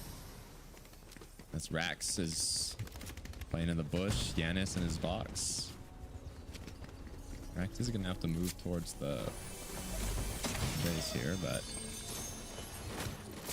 no pressure for now. A little extra loot as well, ready to go. They're looking kitted up. 62 points on the board puts them in 7th. If all the 5 qualified duos were in the top right now, it would be qualifying range. They're currently run placement on the cutoff. It's Thomas HD in 6th, so it's interesting how quickly things can change. I mean, even Thomas Focus, they were on height, they were in the end game, and they still got 0 points from the last game because they didn't get top 15. Placements don't come till top 15. If you don't pick up any eliminations, if you don't make it to the later half of that end game, you can quickly go through multiple 0-point games, so you can never get too confident. Also just showcases how volatile these end games really are, because Thompson Focus, for what it's worth, they looked like they had a commanding position on height yet again, but Yanis's power play to try and challenge for height. And I'm certain it's not the only veteran player that's going to be opting for those kinds of decisions when teams are fully aware of the fact that high ground control usually going to bode pretty well in your favor, but there are a lot of top dogs in this game that would love to be the ones stamping their basically territory on height. But for Volko, Cringe, Hellfire, Winter, both of them kind of forced to slow down a little bit here in the mid game. Didn't really have much of a choice after what Yapko and Panzer decided to kind of insert themselves into the conversation, forcing those teams to have to go back on the loot path method. Camp. Camp. I don't think this fight will happen too soon, so we'll head back over to Pink. Wondering where her Oh, that's is. so confusing. Close by, surely enough. As they're just kind of refarming up here. I mean, zone pulled literally onto their POI, so not too much to worry about yet. As 20 Only 2 seconds till kills. 6 zone. I don't think we'll see much more action coming through from this duo. Well, I'm not exactly pushing him on. Back though. Paris knows Pink leaving just to try and figure out what more he can really scout. They have a whole plethora of goodies inside of their current position here at Hostile Hold, but they've also got company on the move. Top 10. Every single one of these Wasn't there- duos just trying to make their way in. For Dodge, though, might not get the Last chance. 10 died Drexer fast. trying to see if he can play backup support here. Vexy and Catchfee are going to waste no time and just moving further ahead. This forcing is that where little bit the of a bush slowdown, camping but it's the game comes. pauses in Wish your I had, rotates I think, that could come feels back like- and bite you, because then you're just having to essentially Is that- run against is that on the run broadcast? directly into Yeah, teams probably. that are already boxed up in front of you. Yeah, you can't waste time. I mean, teams rotate so quickly in reload. Not only do you kind of know where next zones go with airdrops, there's a lot of pads. The mobility items, being that the map is so small, take you incredibly far. So That's got to be you do not want to drawn. waste any Other time people's attention. on these rotates. 100%. And Argentini doing exactly that. I mean, they basically got those Oh, 90 of points. course in a I gotta single go match over as there. well, which is crazy to think about Great. what one big game can really do for you here. Somebody flying in on me, or what's happening? Yakko and Panzer, they're setting up. Sort of dive bomb in on someone, it feels like. Sky, scroll though. Not going to make it easy, and Yapko might have opted to drop just a little bit too soon here. The entire lobby now looking their way. The moment that those shields were taken out entirely, Yapko, he might have just signed his own elimination efforts here. It's Panzer now gonna try to create a little bit of box out space, but everyone knows this is a solo effort. At least for the There's, time being. Yapko, is he gonna be able to touch back down? That's I was gonna say, there's good news and bad news. Good news is, you know, reloads aren't disabled. Bad news is you've got 35 people looking at you right now as you fall back in. With the clip, I he saw got the whip clipped. here, so we'll see Stupid bot. anything on the feed. But How dare you make me miss you? might have made it back. if anything, could have potentially just been knocked, and with where Panzer was claiming so much space, possibly rolled in. Do we wanna- So, a little bit of a blessing here. The lobby pressure didn't continue to ensue after the fact, but Pixie, Swizzy, is up the bush right now. Very concealed position. Head on a swivel type of mentality here. Trying to figure What's out up whether here? or not we're gonna have a solid line of sight here on Sky and Oh, Scroll. shit to hide. Looks Been like here they want to before. get aggressive, but they want to make sure they line these shots up first and foremost. They can get a clean elimination. Here's a Quick bush. refresh always sets them up in the best position possible. Thomas Focus put into a bit of panic. Focus going to be forced Oh. to drop down a pizza. Oh. Thomas closer to the zone, but at the same time also has to recuperate that shield that he lost. Hopefully can get some boxes in the zone for Focus to rotate to him, but neither player in yet. Good news is so many builds. Shouldn't have too much trouble making it in. Knows have to use those builds that they would have preferred to preserve for actually trying to control high ground later on. He's up Focus, there. Thomas. Like, the matter is, they're at least able to play this one out together. Pink or Riz. Another duo, box nearby. But they've got other plans. Want to get a move on. Want to take the opportunity, follow up on the rest of the lobby. They're heading directly towards the front side position, making sure they carve out all of these trees that could be blocking some of their lines of sight. June Vadil also had the exact same strategy. Back of their heads here is now other teams beginning to make their move. Skyjump, Mumsy, Focus, Thomas. Last one's in, Yapko, Panzer, but they might be some of the first to get eliminations there based on some of the aggression that was taking place. Okay, Saya's scary. I see you. I see you up above. Let's see where this zone pulls. If it pulls east, back up the hill, it could be huge for them. But at the same time, if you look up in the sky, you don't want to celebrate too soon. Where's this I storm? don't even want to try counting Oh, and how thinking many car names action I'm over looking at there. right now. When you can take that freebie rotate, you can take that fizz pad, you're gonna do it. So reason All why the Sky's sounds in the really replay conserving in so the many mats in these late broadcast. games. Keep it simple for you, Takata. Half the lobby. Make me playing extra along paranoid, coach. man. The other half of the lobby, still feet on the ground, but that could change at a moment's notice because even those duos that are underneath where Sky Scroll are about to land, at least one of them's got to be holding on to a launch pad, looking to employ similar methods. It has been a very popular strategy, so expect to see plenty more duos catapulting themselves upwards. Mumsy, Skyjump, they're hoping that they can just get a little bit of an escape here. Deal and Jew. Really done a Oh, good hell. job at playing through the middle layers. So why mix it up if it's Damn not it. working? Oh, okay. Outside All right, control. all right, all Also right. firmly We're in their rolling. grasp, doing what they can to try and cut Oh, off can I? other teams. Through the goddamn shockwave.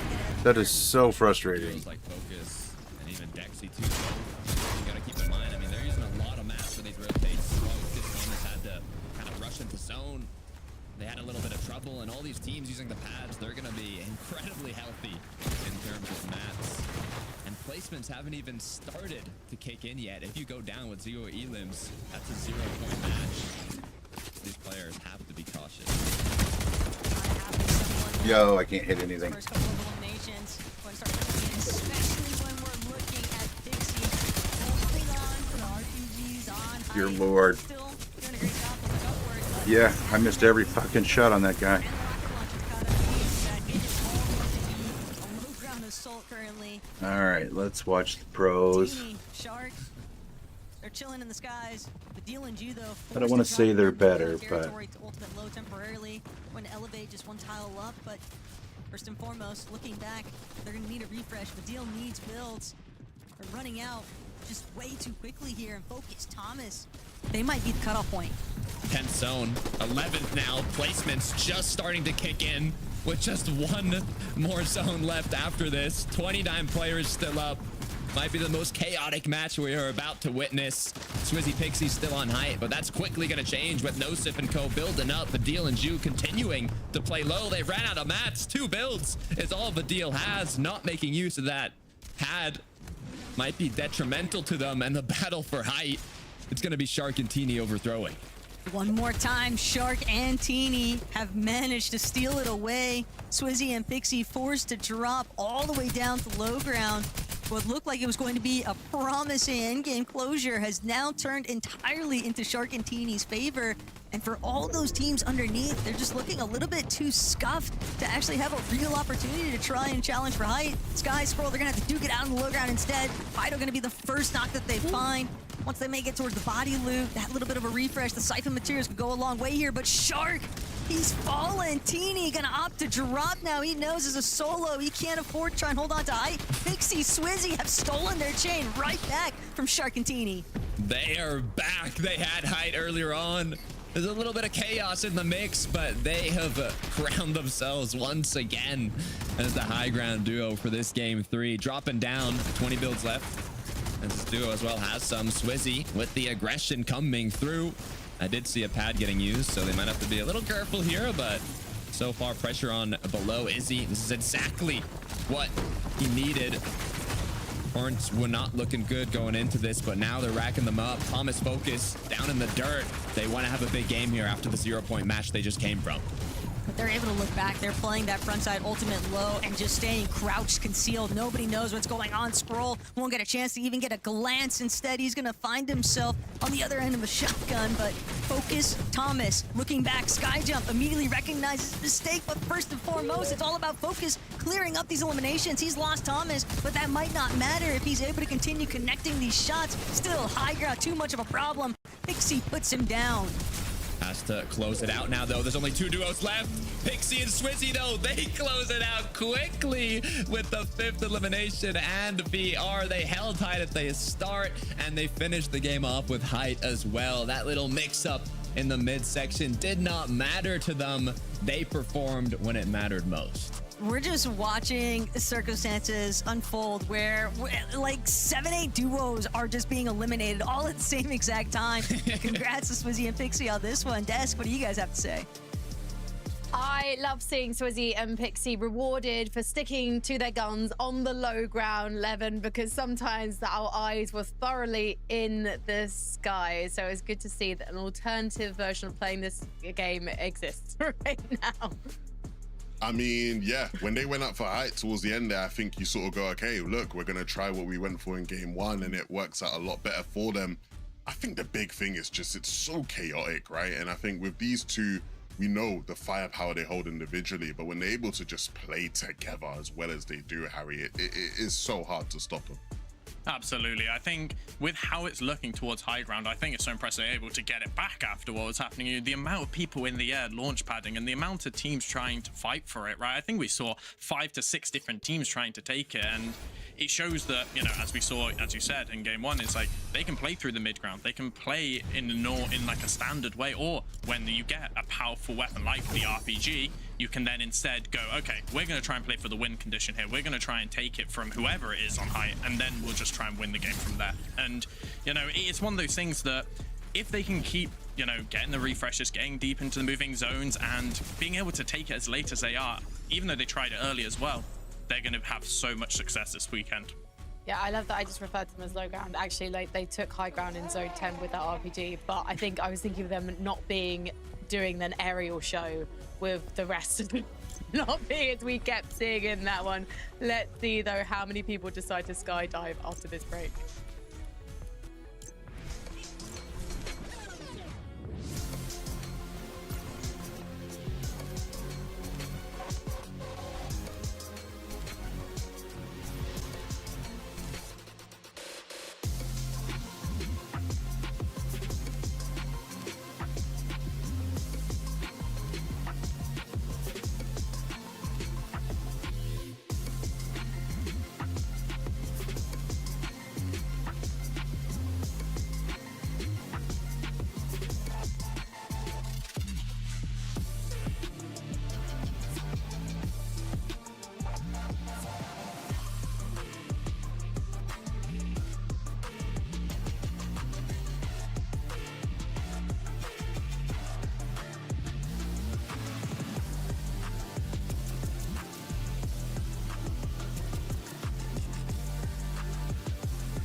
Welcome back to the Fortnite Reload Elite Series, and this final qualifier is currently being dominated by Swizzy and Pixie. They just got a victory royale. They're consistently making it to end games, and they're showing why this is a duo to watch this season in Fortnite. So let's take a look at the leaderboard and see who's joining them. And take your attention to the top 6, gentlemen, because there are 3 places up for grabs. You'll see 3 crowns there. That means that those 3 duos with the crowns, they've already qualified for Paris. So everyone is trying to get above above that golden line tonight.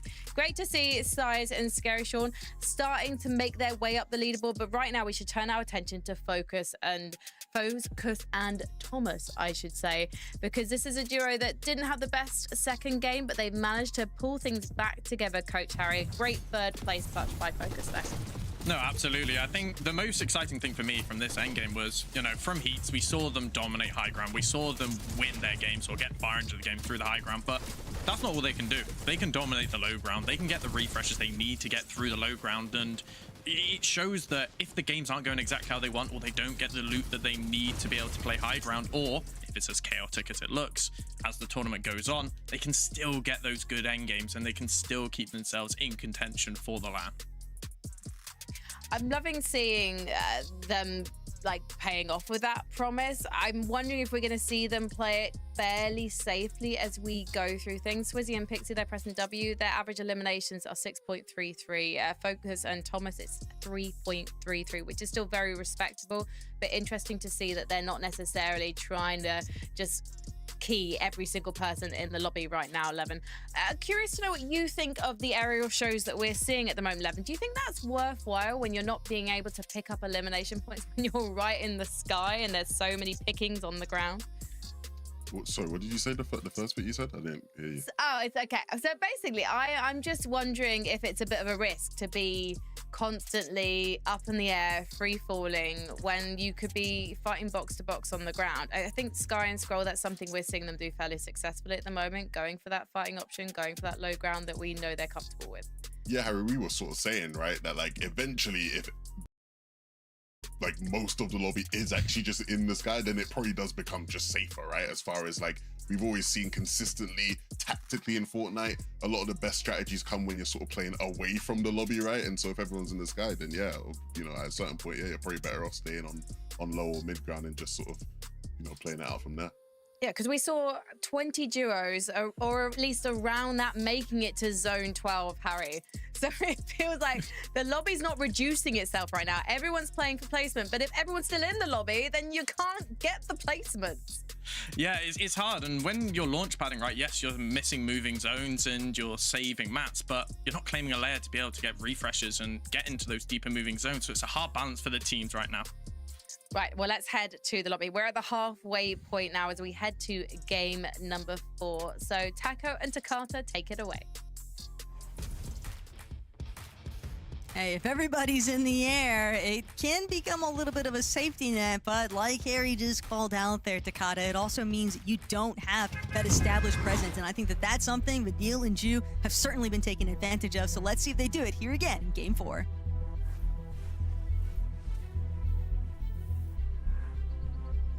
Even if you have 400 mats, but the zone's fully closed, it's only a matter of time before you get eliminated to Storm, right? You have to take that fight. So at what point are you okay with missing out on those elim points? I mean, it's 3 points per elimination. They rack up quickly. So do you want to kind of get further in the zone, or do you want to be able to consistently get more eliminations? I mean, you can do both, but we're seeing it play out as one or the other a lot as well. Just got to be so awkward staring down your competition here, but Sky, Scroll, maybe a little bit of vengeance taking place early on. Sky, Scroll, they see the opportunity. They lock out Focus from the drop. And now Thomas, while he isn't being directly keyed by Sky and Scroll just yet, still going to make things a little bit of a hiccup to the early game strategy. So we'll have to wait and see how they actually plan on recovering. Currently holding down that second place position though. And Sky and Scroll right behind them in third, but Swizzy and Pixie just a commanding lead right now over the rest of the lobby on the leaderboard. And for teams like Pink, Chris, Skyjump, Momsy that are still looking for their qualification spot, yes, that's a good thing, but also could potentially be working against them because these late games have been brutal trying to deal with the likes of Swizzy and Pixie on height. Yeah, I mean, what, about almost like 80 points above second place? They're looking good as we get closer and closer to halfway through the tournament today. Momsy Skyjump kind of joining the party here at Hostile Hold. Taking it slow, though. They're going to make themselves prisoners. Lurk opportunities start to get all the more common as teams become a little bit more desperate with trying to find ways to make up the difference for the leaderboard gaps for Pink, Haris. They've been duking it out with the this lobby season, especially all Battle game long Royale, so far, and that won't slow down anytime soon. has Here, been Zarb and Wolvex going to manage to escape. the lurk and the third but party, Pink and man. Haris, not a People lot coming out of material nowhere here. to third party your Still ass. dealing with the likes of You know, Zarb and even. sometimes Didn't actually you're get the a chance one doing it. pull away, Sometimes but Monzi it's Skyjump happening rewarded to you. for their That sucks. patience, and now Pink Haris fully alerted to the fact that the French duo is But instead of runners, it should be called actually campers. infiltrated their POI. Yeah, not going to be so quick to run on in there anymore. They're outside of qualifying range. Got 10th last game with 3 elims, so honestly, it's enough points if they keep the consistency up, but they cannot afford to go down this early on. For Zarb, I'm not even sure how he makes it back to Wolvex. It's going to be a very difficult effort. Fido and Dexy, on the other hand, a little bit of a calmer scenery. Fradaj, Trexer, just off in the distance. And where some of these teams have really been encountering difficulties has been just after that second partial zone is now Fido, Dexy, they decide maybe we get a little bit more involved here as the likes of Fradaj and Trexer, but Math Pistol not actually connecting. That is just going to be the disengage for the time being. They'll continue going their separate ways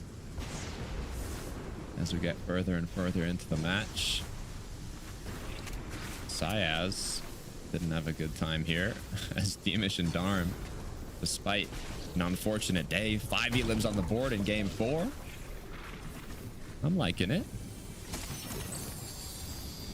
Nice to see Darm and Demish back in the action, though. A bit rough in their situation, so definitely expecting them to be very fraggy in this 4th lobby. They've got their work cut out for them in terms of playing catch-up. Fortunately, though, they are a LAN-qualified team, so that is a little bit of a silver lining here, but it's also dangerous for the rest of the lobby when you've got a team that's willing to key so aggressively, and they've got nothing to lose, practically. As P and Karis, they're going to be some of the first to actually encounter them. Elimination feed lighting up there in Pink and Karis's favor, but now they know there is a duo nearby that's willing to just get scrappy. It's kind of the at what cost you were bringing up. I mean, they could give the players another placement possibility on the leaderboard, but at the same time, they could also just key you. See how it ends up playing through, but they've already started off incredibly strong here. Where X, though, Snipe connecting. Demish is going to let it go. Nice defensive shot. Getting chased. Still, Zarb and Wolvex willing to pursue him. I know that he was solo, but is it really worth chasing this far out of bounds? That could be a little bit less desirable. Might want to give that one up, especially when they chase Darm and Demish directly into Sayas and Scary Sean. Spaniards coming up big time. Some eliminations there. It's Winter, Hellfire, just trying to gather whatever they can find. Other teams a little bit more center zoned, having a slightly easier time at avoiding some of the chaos that's unfolding inside of the storm. A lot of back and forths. I think Saya, Scary, Demir Storm, they've been having an ongoing battle throughout the day. And it hasn't finished yet. There's just another team that's joined the party. For Scary, I think he's been elim like 3 or 4 times already in this game. Shark Teeny trying to find his teammate now. Little did he know, he's crouched right in front of him. Oh! Oh! Ah. Syaz goes down. Teeny has found him. Good news is he waited long enough to where his teammate actually got brought back, I think. Hopefully not beamed out of the sky. Hard to tell some of the action that's sort of taking place That here. dude definitely Monzi smokes weed. Skyjump just constantly trying to threaten Pink and Haris. Haris now being eliminated. Pink, unfortunately, just doing what he can to gather whatever scraps he can find. It's very difficult at this stage of the game to actually find and put together a decent loadout between two players that have just lost everything before the first partial, but they'll have to find a way to try and overcome that obstacle. It's Volko, Cringe. Taking a moment to heal here. A couple of teams surrounding them. Won't make for easy rotates. Not at all. Valerie, Chuck. With Cringe and Volko just looking for an opening. I'm seeing Cringe Volko take a lot of fights, but they don't like fully commit to them. Like they're playing their angles, they're taking the shots, but they spend a lot of time just kind of trying to take walls, trying to connect, and they either get third partied or they just kind of run away. So hopefully they can figure that out moving forwards. But with the third parties around them, looks like they are going to get kind of put on hold here for a moment. Main thing for Cringe and Volko is that their time to elimination in this lobby has just been very short. They've got 5 already for elimination points building up in that department, but I think more importantly still, weren't really expecting that much of a pushback from Chuck and Velry. I mean, Cringe out there in the open when he was taking that last little exchange, and still Velry unable to 180 it in their favor just yet, but Hellfire, Winter, Badil, Jew, just kind of lurking about. Some of these teams that are just so close for being within that qualifying range on the leaderboard, they're not really trying to do anything to threaten it. They just want consistent placement points at this stage. For Yanis and Rax in 7th place, just trailing behind what would be the technical qualifying range currently. That's 6th place position, I believe. So this would be great opportunity if they're able to have a standout game here to really try and close the distance or just completely overtake. Yeah, I mean, they're tied for points with Vito Dexy. Both players right outside, or both teams qualifying range. Sky Scroll waiting for that 3-second timer to see where this zone actually does end up pulling towards, and it's going to be actually completely east of here.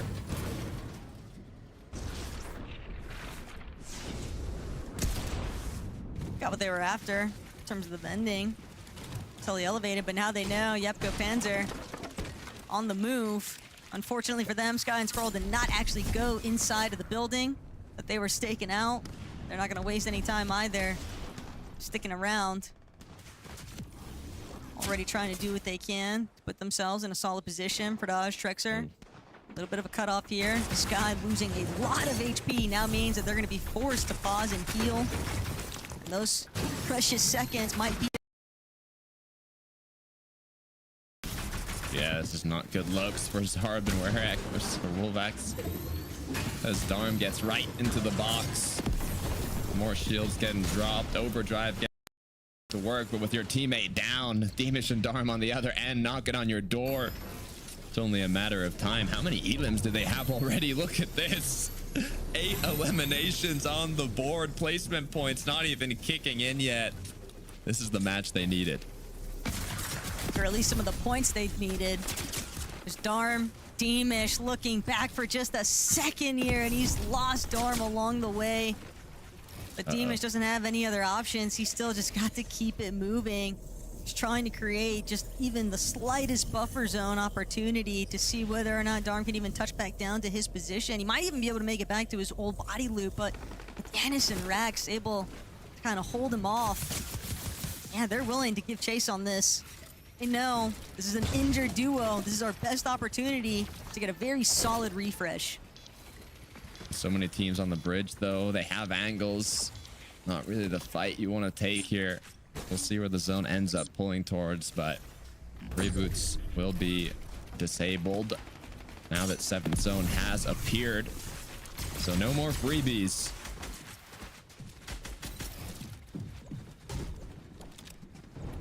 Just waiting to see. That pulse fire could be the real comeback mechanic right now for Deemish and Darm. Pixie, Swizzy. They don't want anything to do. They hear the audio cue. That's good enough for them. We will just take a second. That is all you guys. Keep it pushing. We are not going to get involved But for Darm and Deemish, they don't have any other options. They're going to have to keep fighting because they're going to need a refresh on materials with Darm having been taken out just moments ago. It's Panzer, Yapko, on high alert here. Fully aware of the fact there are a lot of teams in the surrounding area, Thomas Focus being one of them, but the way that this zone is pooling, it is allowing for some teams to have a little bit of protection from that cliff face, but it all depends on whether or not they have to actually scale back up the elevation. Whole team is trying to get front side here. Sky and Scroll first to do it. Ju now looking back to see if they can pick up anything. And the players rotating on in. So far, no big hits. Pinkaris had a hiccup earlier on.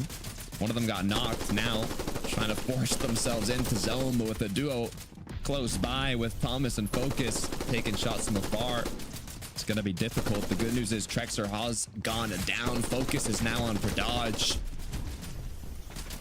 But it's not looking good for him. It's just so bad, too, for Pink and Haris. They were trying to see if they could get a refresh, and now they know the body has gone down, but it's not even one they can capitalize on because of the steam over from Thomas and Focus, putting down too much third-party pressure. That was the open invitation for other teams to now get involved as Fido Dexy called over to where some of that noise is taking place, and Deemish actually going to be the one to shut down Pink.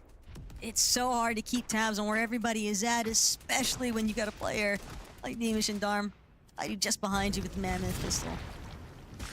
Tough. Sky Scroll once again in the clouds alongside Shark Teeny, making that rotate come through. Curious to see if, you know, it's going to be the same amount of people as the day goes on, if more are going to start doing it, less are going to start doing it. I mean, it really depends where you are on the leaderboard, what you need to qualify. This time around, though, not as many players eluding the kind of pad rotate as last game. The whole lobby is going to get involved.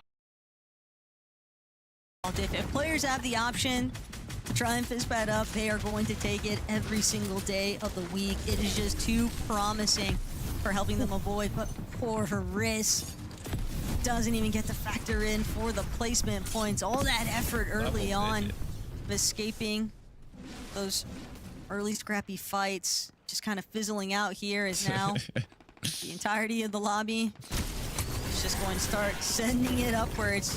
Deemish and Darm, though, more than content to just take over on the low ground. Just focus on the receiving end now of their aggression, and Deemish, Darm, Deemish even matching his former elimination points with the A-piece, and they are not looking to try and put a pause on this anytime soon. They want as many elims as they can get. Whatever the finals elim record is, they're looking to break it in this match. 27 players still up. Thomas HD, despite being second place going into this, now left as a solo. Placement points just started to kick in. Deemish and Darm, they've had an unfortunate day, but one big game is more than enough. Almost already at 100 points. That was the cutoff to qualifying going into this game. Good news is they're already qualified, just like Swizzy and Pixie, who've overthrown high and have 6 rockets left in an RPG. It might actually be working in Darm and Deemish's favor too, because the way that they're destroying builds from height just makes it all the easier for a team on low to try and take them out as Thomas trying to squirm around, but Yanis, Rax will make quick work picking up that elimination. Darm has fallen yet again though. Deemish just been keying out of his mind here today. 9 eliminations already, but finally going to be shut down as Shark and Teeny, one of the double trouble components in Shark's hands, is a fearsome sight, but what will he do next? 3 eliminations already. They've got to play catch up if they want to try and overcome where Swizzy and Pixie are currently out on the leaderboard. And it is a big ask when you're also having to deal with the likes of Yapko and Panzer now making their presence known on height.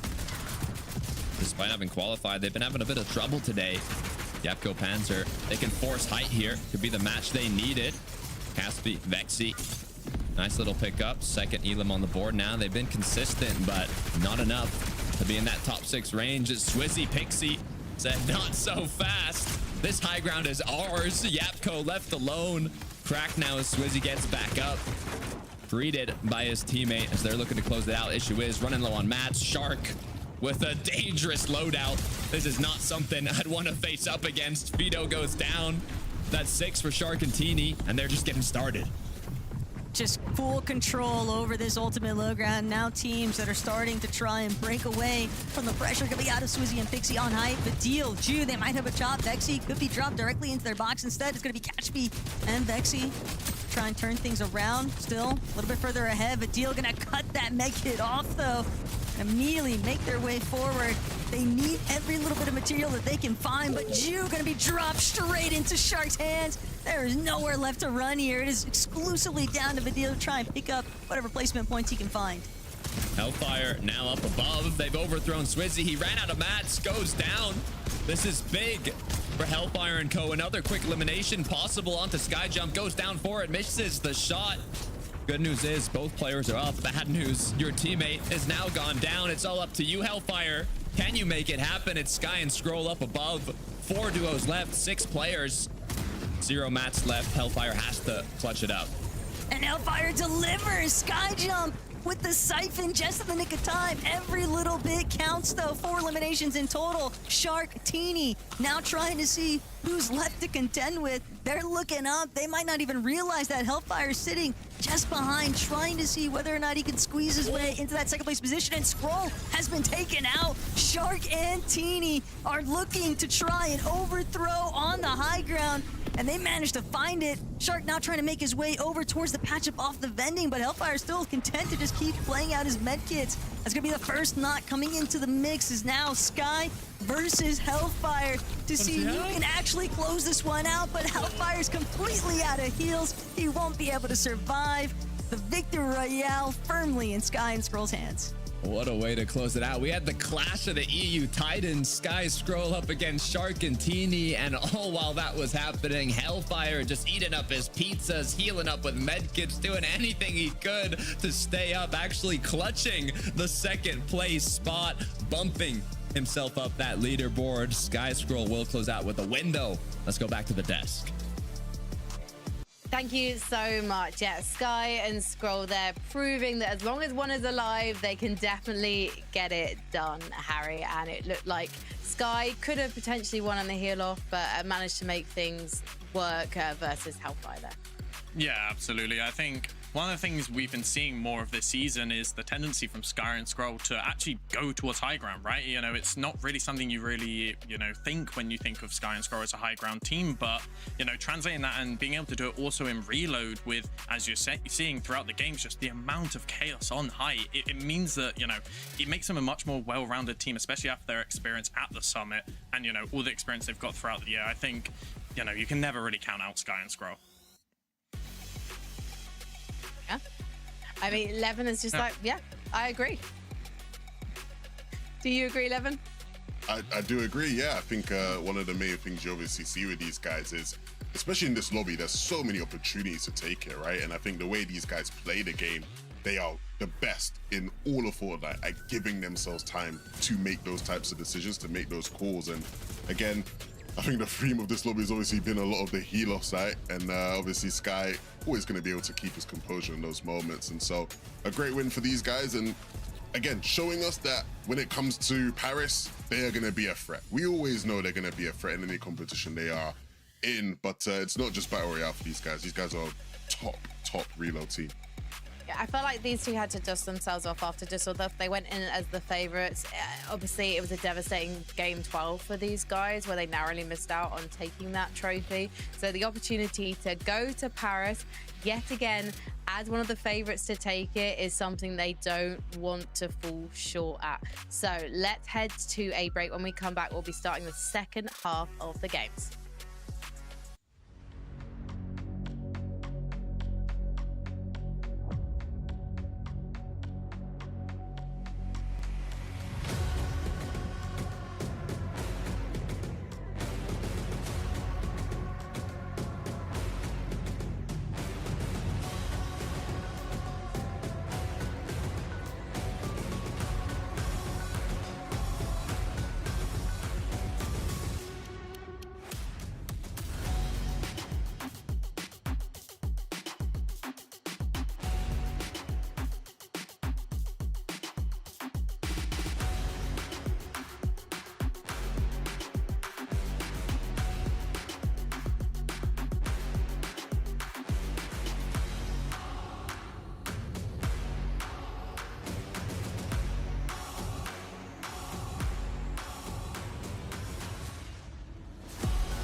So I would like prefer to see me do some wicked shit than these guys.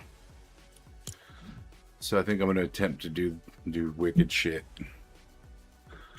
Who is not ready for some wicked shit? Oh, I got that from watching. That's fantastic. I won't use either of those.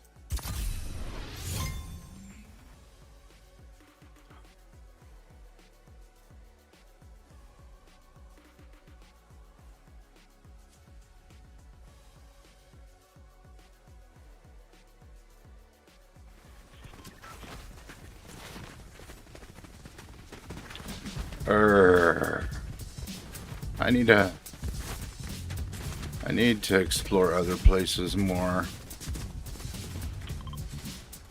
Shit.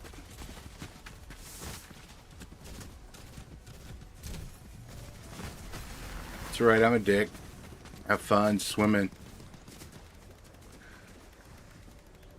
Wherever we went.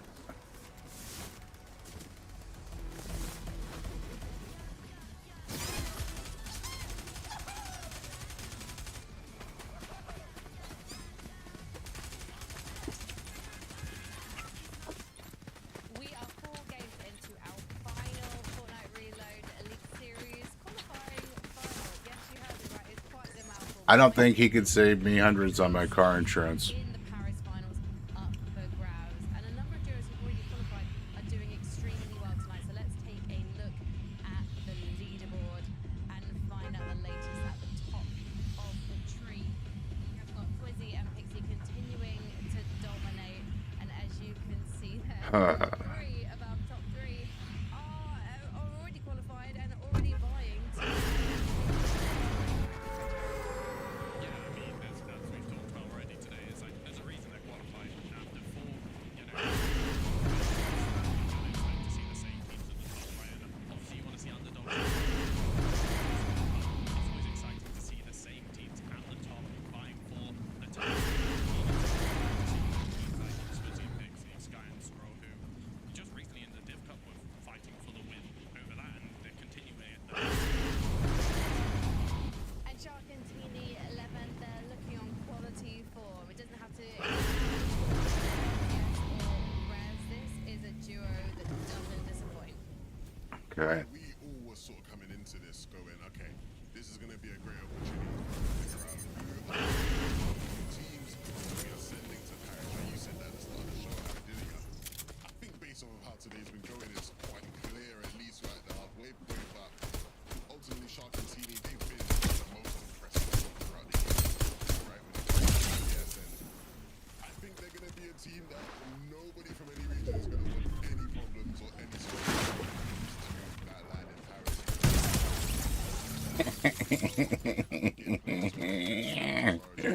Sometimes just being able to focus on being good endgame players, which is what they've been all throughout the year, and so again, showing about What was that? What was that? Oh, no. Take a look at that qualifying line, because also take a look at the points around it, because actually it's looking extremely close between 4th place and 8th place, and you can see that Gavin around 11. They were all picked for a duo to watch tonight. They are so close to being in contention. for those Name's Cluster. I have a proposition. What up, Plus? get into endgame, which probably is right. To go awry in that line. Well, anything can happen in this. Hey, Blue Chest.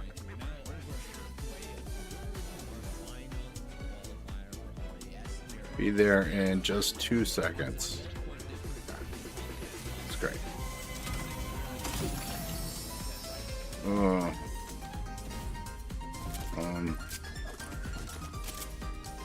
No, no, no, no.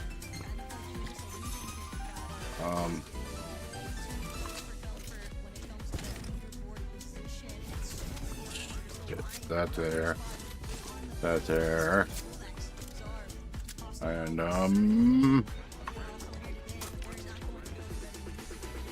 that took forever.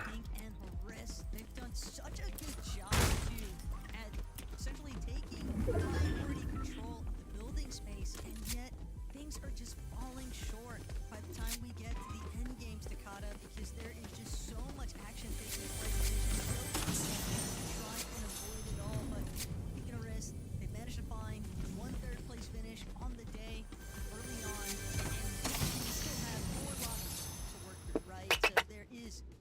plenty of opportunity for the comeback, looking to finish strong. Nice shots. Yeah, Panther not missing shots. Unfortunate for Monzi, but you said it yourself. 4 more matches, a lot can change. Despite 4 already being played, we're just halfway through. Scary, not a great end. The last Kind of did one. Ah! Son of a bitch. That's so embarrassing. Was I getting shot at? we'll see if this time around they can actually make it once again to that end game and show what they're truly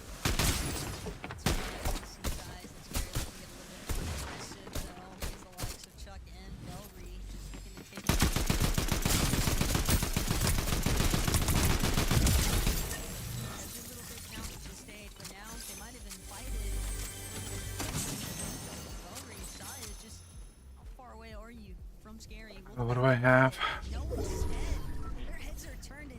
Yeah, no, I don't want that. Definitely don't want that. Valerie and Chuck, they had completely separate intentions. Not even fully sure that they might have even realized it was Sai and Scary who were taking shots at them. They don't care. They're gonna opt to just take matters into their own hands here. Oh, little lurker. on the duo.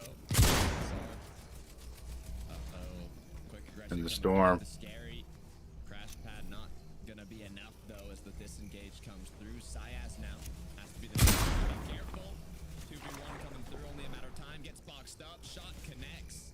And Syas is gonna go down, leaving Scary alone below. The reload's gonna be tough on this one. And that was part of the risk associated with how Scary and Syas had just split the aggressive instance there. What initially was just them trying to scout for an elimination onto Chuck and Valerie has now turned to them. Sucked. From another duo. Movement Also would be trying to great. Make up the difference in leaderboard points. Pixie and Swizzy though. These guys have had an incredible day today, and I gotta give big shout out to their coach as well, Tezzy. They have clearly been doing their homework when it comes to the reload game mode, and they have seemingly figured out exactly what works best, and that consistency on the day, I think, keeps the ball rolling here. Okay, blue chest. They were about 80 points ahead last match, but now they're, I say just, but a little over 40 points in second place in this one and a half. The gap is getting closer and closer.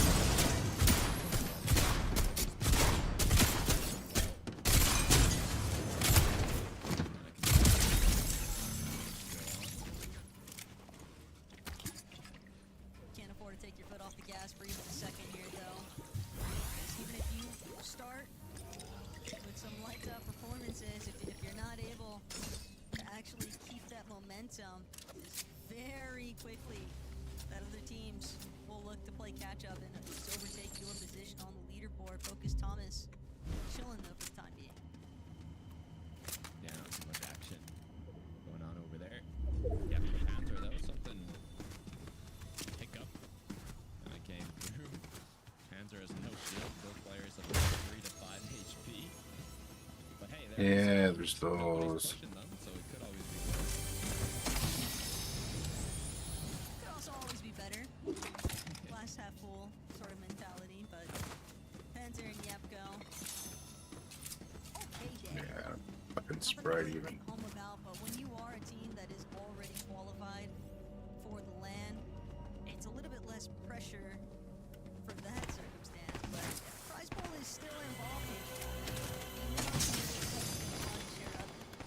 But they would. Zeno said. Picking up a quick elim on Pizarre. Slug truck.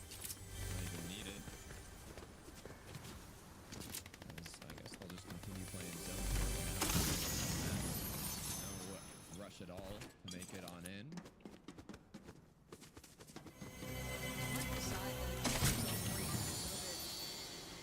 Earlier on, recognize the fact shots off in the distance, close enough for them to maybe third-party the action. But Valerie, Chuck, they've already had the opportunity to try and heal back up on those shields a little bit. We'll look back instance to see where things went so right here for Valerie, and that's just an immediate tag team tackle against Wolvex. Nowhere really left to run, just fully boxed up with no escape plan.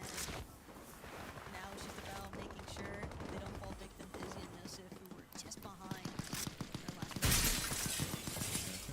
They've consistently got a decent amount of eliminations throughout the day, but placement points is where they're falling behind. They got top 10 in the first match of the day, but since then 13th, 16th, 14th. Remember, it's tough when you start getting placement points, so they just haven't been able to make it far in the late game. Looking to make something happen here. Meant that. Gone down, you have to go put into panic as he tries to disengage as quickly as possible. This guy definitely, Momsy are going to be happy with that refresh and just kind of glued up. Panzer, though, might just be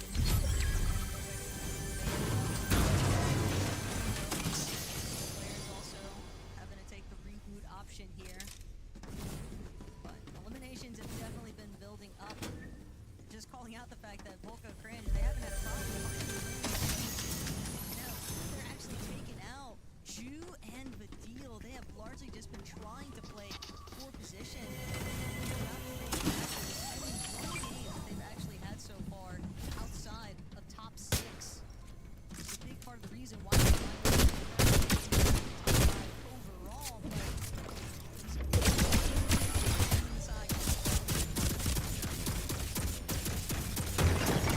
Best average placement.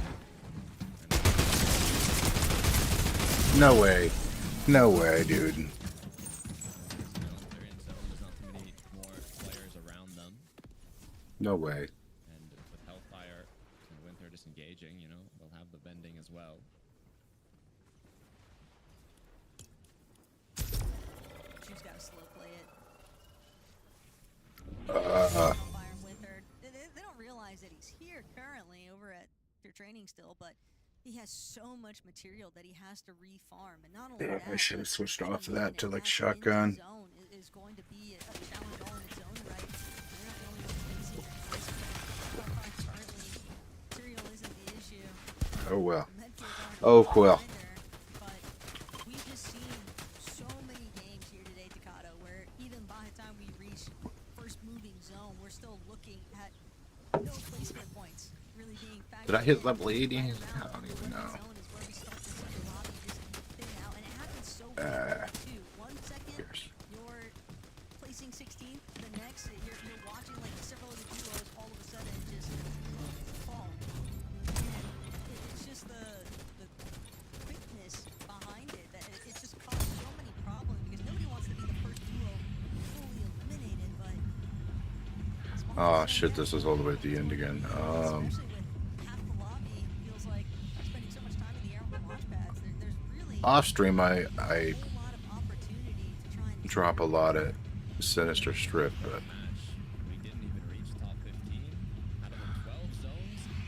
And zone 11 is when we finally got top 15. I drop here a lot too.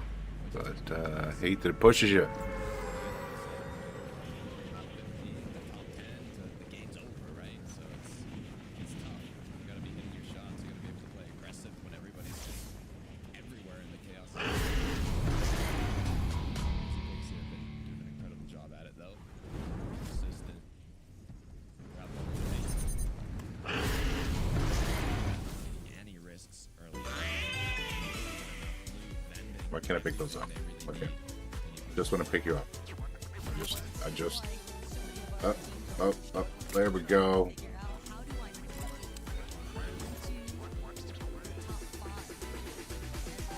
recurring instances. Izzy and Pixie, they have totally Okay, you guys can kill each other. I just got a couple more seconds here dancing. So, okay. Okay. Try not to kill each other before I get there. catch up to where they're at. Sky and Swirl are the closest to trying to overthrow them in that first place position on the leaderboard, but one shining star for the rest of the team Run, motherfucker. in the top 3.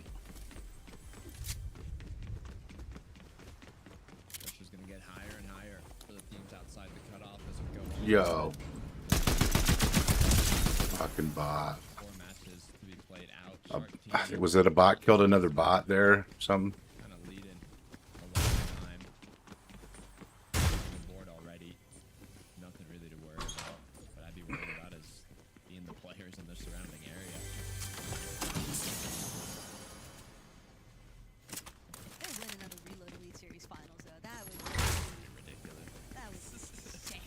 Full control aside from the one who gets ridiculous scenes, but hey, you're at. Haven't made their move just yet. It's too early for them to actually want to see if they can challenge for height. Most teams going to be waiting for right around 8th or 9th zone, I think, before they even try to build themselves up. Tune the deal. You said it yourself. Quack. Playing all for that placement. Not worrying too much So about good combination. those. They had a hiccup. Okay. In the game. Their mats are not as strong as they should be. But all it would take was one refresh.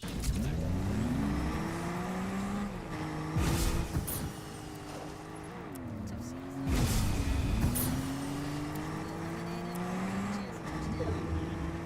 Typically starts with it. It's hard to try and really figure out the timing because so many players just smile these overground games, and not to mention the ones that are going to opt for those long limitations just make things very difficult. Canis, Rex,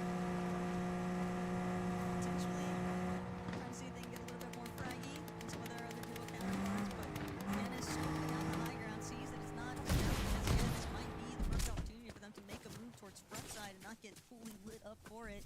Teams now trying to beat them to the punch. Pink Caris can be one of those duos establishing on that front side position. Swizzy, Pixie continuing to try and just get a read on where the rest of the lobby is moving. We are headed towards some elevation here, Takata. Yeah, gotta be careful. Lizzie Pixie have the luxury of being able to wait a little bit longer, not right in the way for the storm.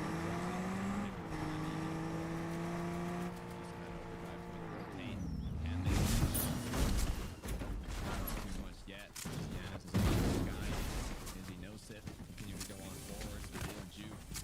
Maintaining that consistent play. Once to get closer to the zone. They're going to need to force a fight here. They might not have the luxury of picking and choosing. They're just going to have to get active in the lobby, going and give them the chance. Bellry going to take out the deal. The ball is exclusively in Ju's court now to try and determine how far he pushes limits. Will he be able to actually find himself inside of the placements to begin with?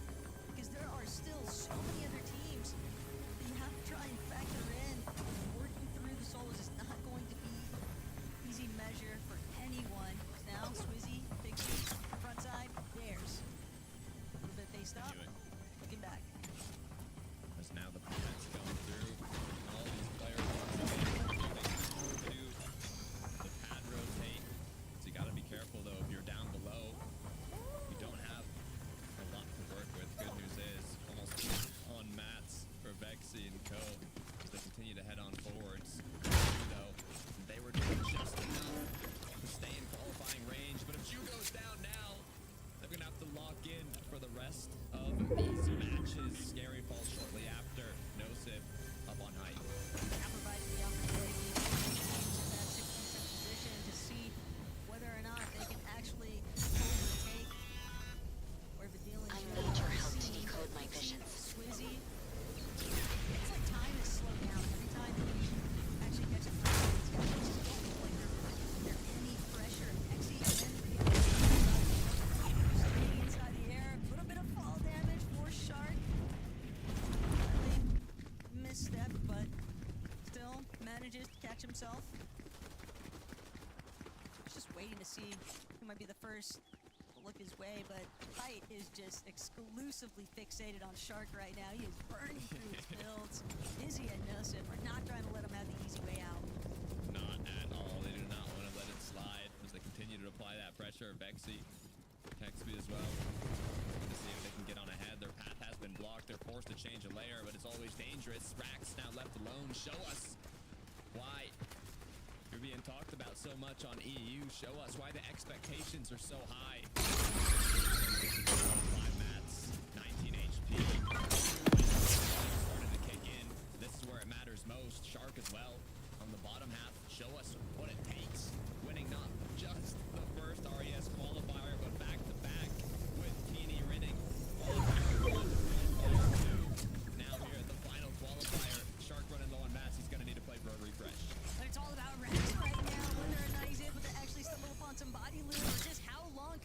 keep himself in contention.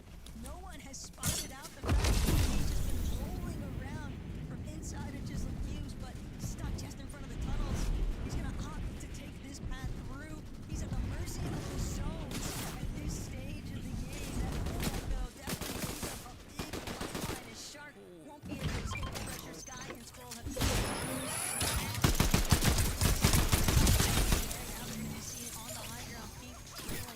Storm trying to play catch with the rest of the zone, but Rax, the moment he takes this ascender, someone is bound to look his way, and he's still looking out. Catch me gonna be the first to drop, but Rax doesn't connect. He needed that shot. Instead, it's gonna be Catch Me who gets a little bit of an advantage. Different placements though, from 15 to 10 for Rax. So overall, great job, Scroll and Sky from winning the last match, looking to see if they can make it a back-to-back. They've got the builds, they've got the loot, but there's still 6 duos up, 11 players as they push up and up. Cringe Volko, this is a huge match. This is exactly what they were looking for. It's been all about elimination for them, but now they need a game that just converts into solid placements instead. Pyro and Lexi seemingly heating up now, putting so much pressure onto these lower layers, making it very difficult for the likes of Robin to stay left standing here as a solo. Only 3 builds remain, opting to try and play out the medkits instead to buy whatever extra placements he can find. The moment he tries to go up the Cringe, take it out, Scroll won't be able to survive it either, and just like that, the lobby has been... I was gonna say the drop rate on the turrets seemed to be less, but I get one.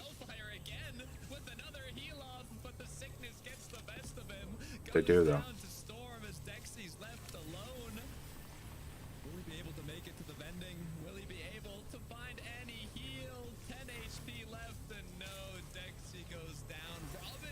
Shrink. What does the duck thing even do? Does that make me like swim? Is not able to break through in time, but that's a big game right now for Robin and Glubshy, and they're not the only ones. The victory royale was sorely needed. This is definitely going to have some very big impact on the overall.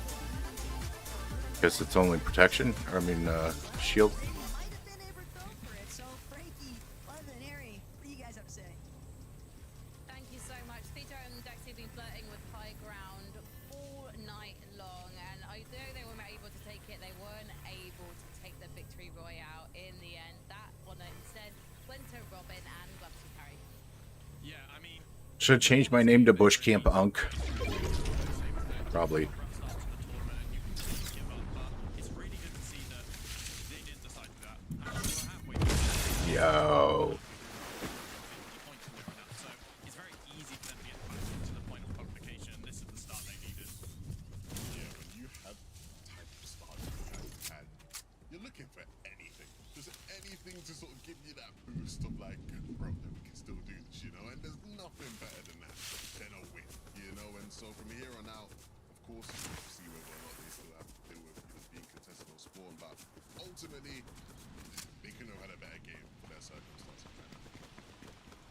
It's interesting to see Skyjump and Mumsy also managing to get off spawn in that situation they've had versus Robin and Glubshy all night, because it was a great match for them as well. But for Robin and Glubshy, they have got so much to go tonight. As you've already said, 18th position.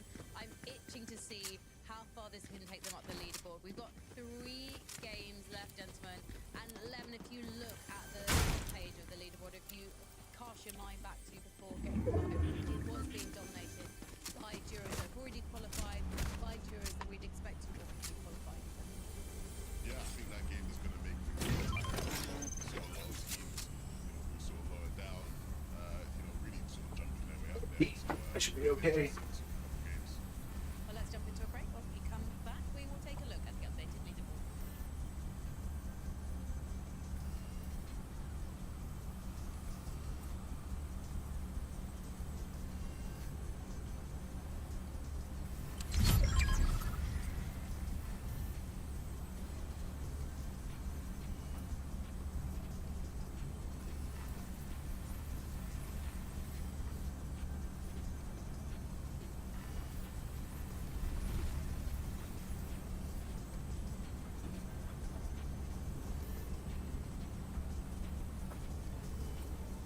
Okay, anything happened when I was gone?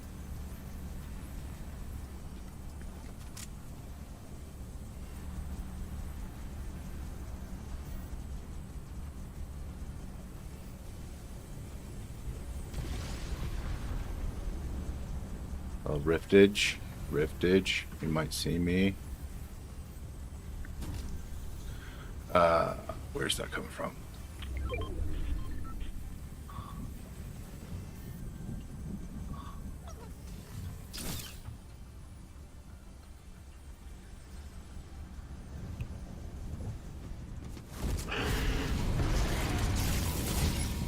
Shit.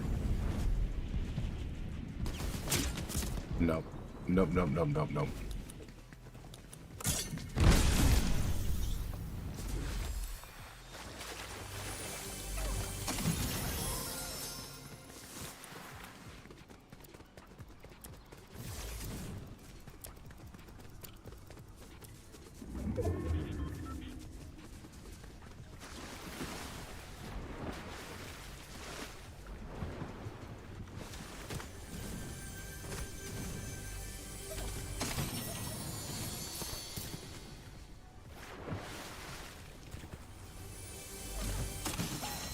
Hmm.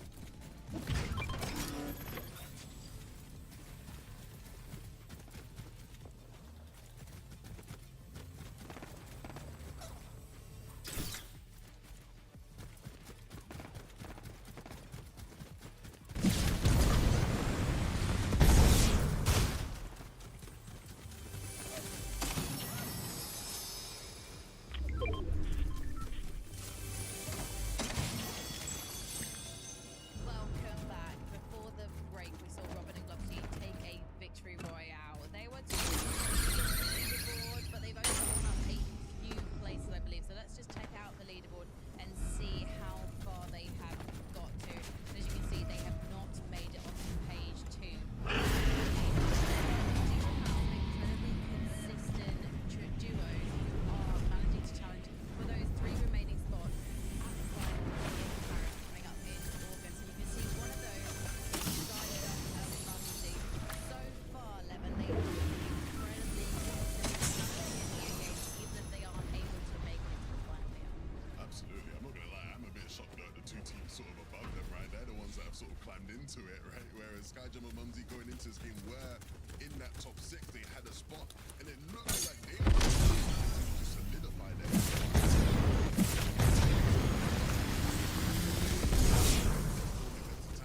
unfortunately, they go up for height, and Dexy and Vito just, took it from them. Again, we've seen consistency from these guys, but you can see so easily how these things slip away. Let's take a look at the... No, I just didn't agree with him. That was all. Yeah, no, good. Well, let's take another look at the leaderboard, because Levin had mentioned about the consistency of duos we're seeing so far. And Vito and Dexy, they missed out, Harry, on that last victory royale because they couldn't get to a vending machine in time to win the heal off. And a heal off, it feels like this is the meta endgame with this tonight. No, absolutely. I think with the addition of the launch pads and how people are playing them, it makes it so much harder for teams. The teams who are playing small at the start of the game to, get those extra placement points. So for the teams who are, more playing towards supply drops or, trying to play for center zone, they're getting really deep into these end games.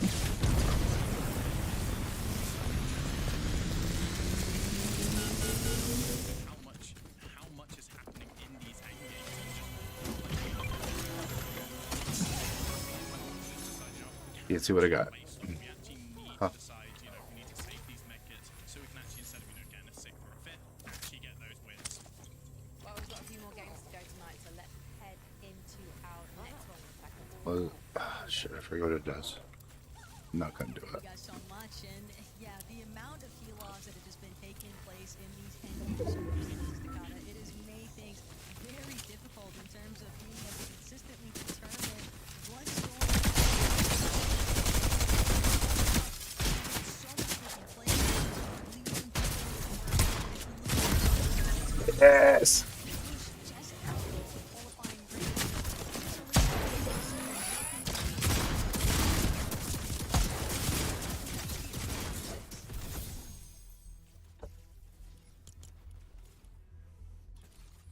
When we kicked off the day, you know, I feel like these matches were ending. It was just a big fight where it was like duos and instantly someone wins the game. And these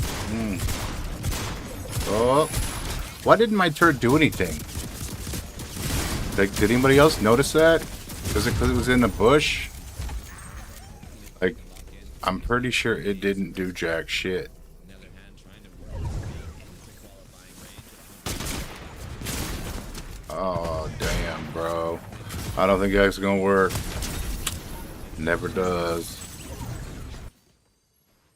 Right around that stage where you almost have to contemplate, is it worth committing the same strategy we've been working with, or do we try to mix things up? And in the case of reloads, the risks that are usually involved is going to be just trying to key elsewhere on the map. Thomas, focus, taking matters into their own hands. When you think about how far they've been pushed lot down of the shit left. leaderboard just from one, or actually it's been 2 games here today that they've fallen outside the placement points range. And when you don't have eliminations to go with it, it's just been very hot and cold from this duo all day long, and that just goes to show for such a strong team with so much potential behind them. We've seen what they're capable of, and yet here, Keep missing shots there in the end game. dog world, and Well, the whole game, but like when it becomes not bots, I die. Stop it. You here? Hey, I said, you son of a bitch. they cannot afford an early elimination.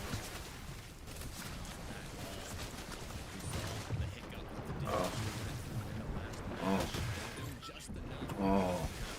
Go for freedom. Swim for freedom. We're not gonna make it. Okay, fine.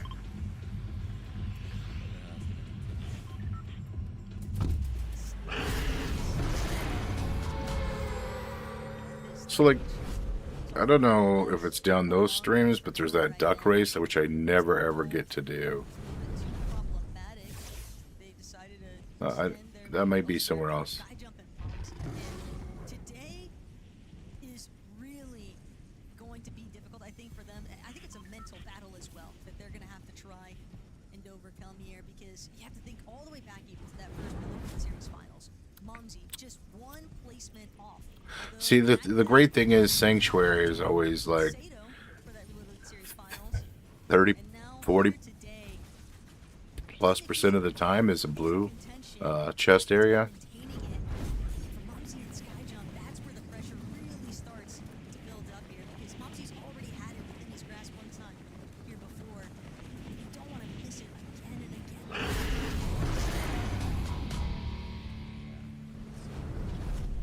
I see somebody. No, it's a bird. It's a bird. It's a plane. Nah, it's just me, dude.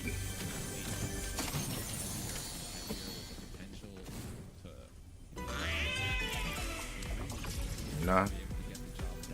No one? No. Probably not. Oh. I get it.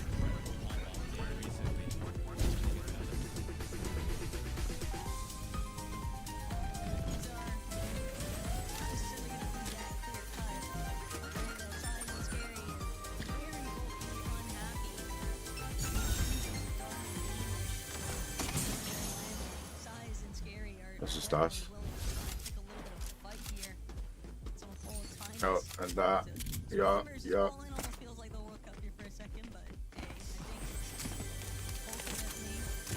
Ah, stop it.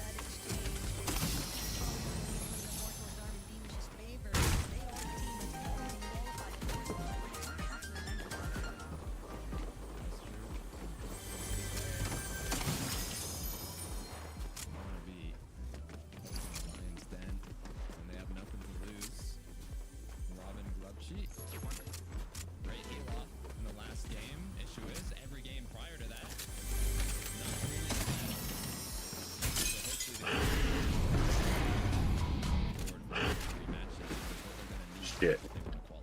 shit. It's definitely got an uphill battle to go, and they're one of the teams that No. slow. They No. have to sprint their way up that hill. They want to put themselves into a real contending factor for it. But darn, Deemish.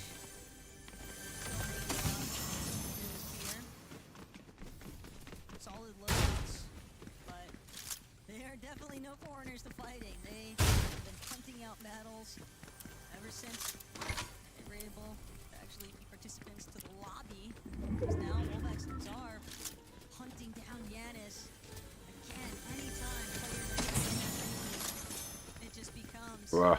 an unfortunate sequence of events here where oftentimes they are just going to be chasing the ends of the earth. It's just too free to get those elimination points, and poor Rax just has to sit idly by and hope that he doesn't get sniffed out.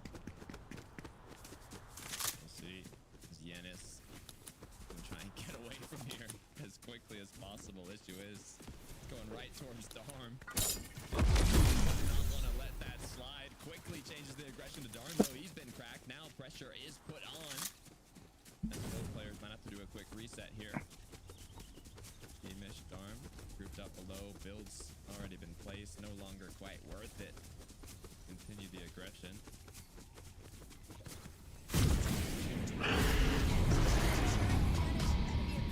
One more time, but at the same time, Rax was able to create a little bit more space. He has an opportunity to play his life off of the reboot. Oh, Him and shit. Deemish sort of intervening with the constant What? build-up there for Zarb and Olex, who were hoping to just keep accruing those elimination points. It's just not going to be that easy. Other teams are going to be drawn towards the noise. With that in mind, Shark, 219 points. An opportunity to check back and see how that actually went. Or is he? Just unsuspecting. Patented teeny strategies, though, after all. When you really boil it all down, if you're going to see a lurk play happen on unsuspecting victim, it's usually teeny. It's going to be Someone eating their pizza, right? It's never gonna go well. Brutal. Deemish, Darm. Where's that? Four on the board now. Slowly racking them up once again. Glubchi Robin. Been in the storm most of this match as Deemish kind of gets closer and closer. They are gonna build around the vending. Yeah. Getting sneaked up on though. This could be detrimental to Glubchi and Robin. They came from a win. They do not want to go down early. Shots coming through, no knocks yet. As they do have full metal. Nice little piece out from Deemish, but he is not going to be able to connect. He put his opponent in the cone. Fully shielded him from all shots, and is actually going to be the one that goes down. The tables have turned. It's now a 2 versus 1 for Robin and Glubchi as Darm is Hope nobody. surprised that Darm's even opting to back off, though, because Robin and Glubchi, sure, they might have survived. Sure, one of them got the siphon. And I but probably won't they with a weren't Chaos able to Exploder, Darm stupid had thing. Put down so much pressure alongside Deemish, but they'd rather choose a little bit of a pause here. Oh, it's a wandering sprite. Come here, you little. Oh, you son of the bitch. Come here. Let's see. Oh, is this in? Zarb. I don't think so. Finding Deemish as he headed back in, unfortunate. Darm now once again has to teammate back. It's gonna be long for them, but they don't want to stagger too much more in zone. They are gonna start wanting to rotate in. Robin and Glubchi somehow went from getting snuck up on to getting an elim and now making it towards zone with more mats. Sharp. Teamy has gone down despite Bitch.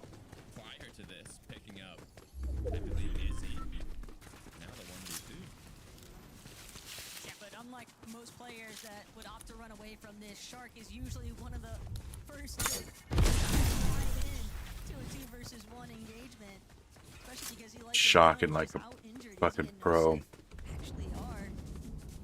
Teeny's gotten a couple eliminations off of them. Teeny even opting to beat himself out, but Shark not able to find the angle that he was hoping for. Instead, left to fly. Worst loot ever. See if he can create a little bit of space here now. Yeah, He wants to buy ever. some time. Get Teeny back up and running off the reboot. In a while. Easy and no sip. Some nice elimination points in return. And that's Shark and Teeny back in. They're gonna opt to try and leave, but they don't get the choice. Shark actually picking right back up where he left off. Just when you think that Izzy and Nosip actually have a chance to run away from this, it was all about the repositioning here from Shark to cut off. Just a smart play. It's crazy. We still have every single player up in the lobby. Reload and reboots will be disabled once the 7th zone appears, but you can tell that the pressure is definitely on GA. I have the low ground. To the end of the last Elite Series qualifier.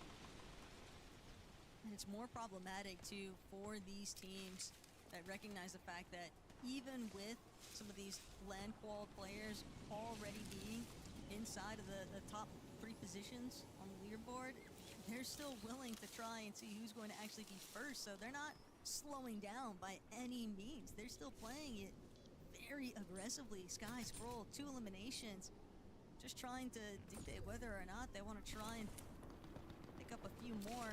Deal and Jew, overdrive grenade overhead of where Sky and Scroll were just at. Be very surprised they don't get punished slightly for it. And now Pink and Haris, they need a big conversion game here. Doesn't necessarily have to be the 90 points that we saw earlier from Shark and Teeny, but at least a top 5 placement would go a huge way for them. Yeah, I mean, even though they have 3 matches left, they're starting to fall. Come on, bots. Where you at? Let me kill you. Behind the cutoff, where if they don't have a big point Make me feel better about myself. It's just going to be incredibly difficult moving forward in the last 2 matches. So, like you said, hopefully a top 5, anything to get them closer and closer to that cutoff. Hellfire Winter, though, incredible performance from these 2. Excited to see if they can continue pushing forwards. 182 points, sitting comfortably in qualifying range. Great map count here. But as we've mentioned before, still a long way before placements hit. Still very impressive, though, how well Hellfire and Winter's chemistry has looked as of late. Whether it's Duke Cups or whether it's these Reloaded Elite Series finals, they have been making their presence known, and the team will pay the ultimate price here. A little bit of a Wow. slowdown for themselves and Shark and Teeny. Cause so many problems in the long term. Shark, one more time. You can see exactly where they just chip away at Izzy and Nusip. They're just struggling.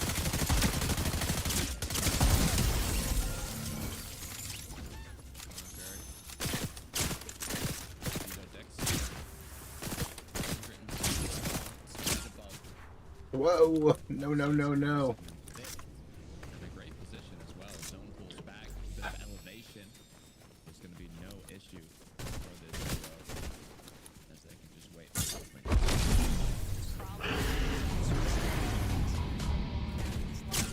one thing they've been doing recently, it's just looking to try and commandeer height, and whenever they've been in control of it, those are the lobbies that we tend to see teams struggling to actually opt for that heal-off feature, because they've been applying such consistent pressure. So if they're still left standing, by the time these zones start closing in, thinking more towards that 10th, 11th era, we might not necessarily be able to witness teams have the opportunity to play for the heal loss. But Canis, Rax, they're just going to play their own life. Big knock here for Rax, but he needs the sniper to come through, and he doesn't get it in time.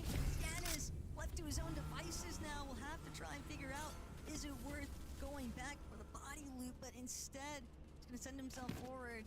Can't actually pick up any of the materials from his duo or even that other body of Zarb, and Hellfire has fallen. Winter now left scrambling. Solos all across the board.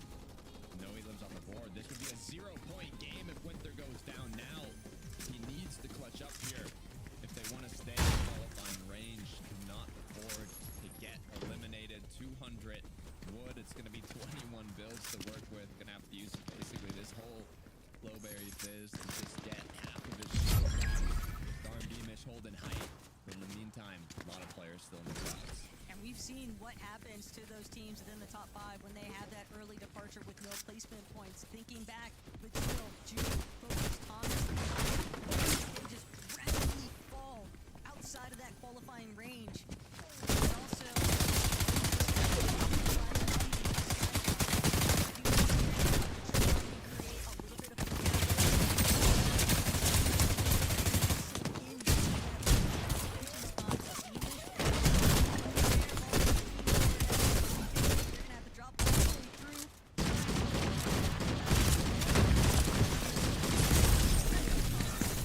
Little third party. Awesome. Nothing to lose. Fight continues. Shark and Teeny will be the ones that overthrow height. Are Darman Demish gonna go back for it? Yes, they are. Shots getting connected onto Teeny. He's been fully cracked. Meanwhile, Fido Dexy down below in their own little battle here. they're trying to find whatever nook of safety makes itself apparent. No builds left for Fido. It's all down to whether or not Dexy can come up. A huge shot call here. Maybe Duo just a little bit more scuffed than they are. Provide them with that refresh. The Siphon materials will go a long ways here, but Momsy, Skyjump, they'll opt to just continue playing through front side of zone. Pixie, Swizzy lurking about in these mid layers, just slightly elevated off that ultimate low. And it's going to provide them the opportunity now to look at maybe possible floor chop from unsuspecting teams just directly overhead. Dexy has lost Fido though, and that means he'll be left to try and struggle through this one by his lonesome. Scroll dropping right in front of him though. That body loot could go a long ways. Shark and Teeny back in business despite losing height. They are all healed up once again. And the contrary, Scroll on his knees lost his teammate, but the retake from Shark and Teeny, they're not gonna let it last long, as once again they're back above in control of height. They're gonna Volko and Cringe towards front side zone. Momsy, Skyjump, they're gonna take out Ju. Vadil is also eliminated here. That is a tough blow for the leaderboard as Sky one more time, trying to run it back as a solo in this lobby. Shark and Teeny, rockets overhead. Rest of the lobby doing what they can, forced to drop just another layer or two. They can't afford to try and cut off the line of sight there from Shark and Teeny. Sky, mantling overhead. One more build left to his name, and he'll be forced to use it early on, as now Height refusing to let him bide. Volko and Cringe are going to get the credit for it, and they'll be happy to claim those elimination points.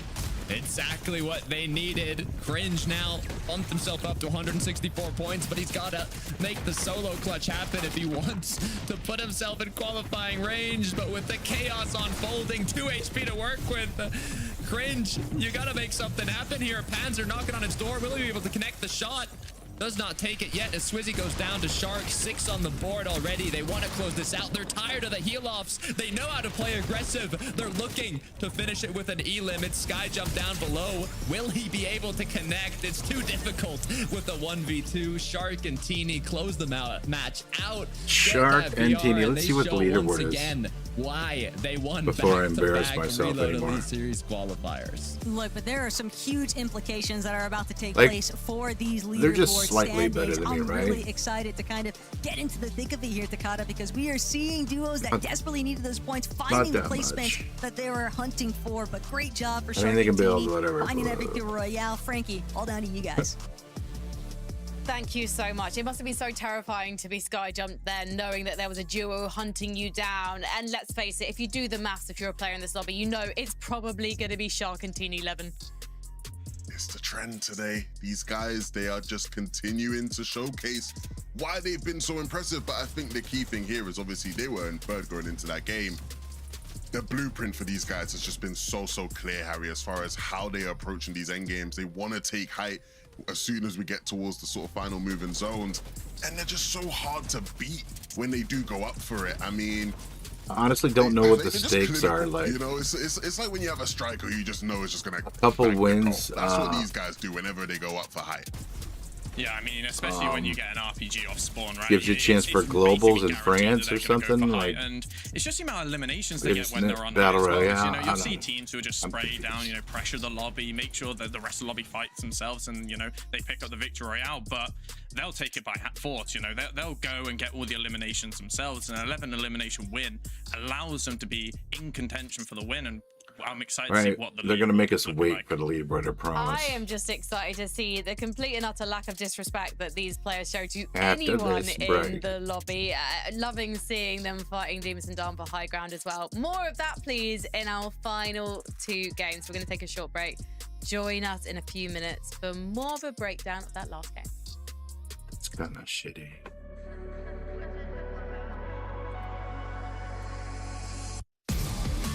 The church, right?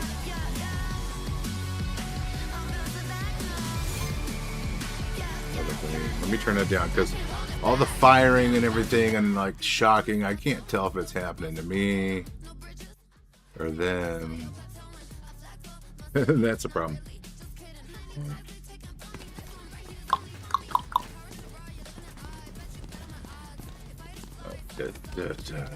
Yeah.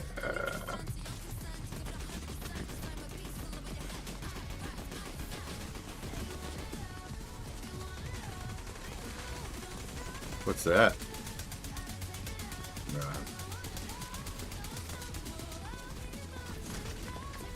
Galaxy Ghost. That's not a bad one to take in. We're not afraid to lose the having it mastered. Actually, you know what? You know what?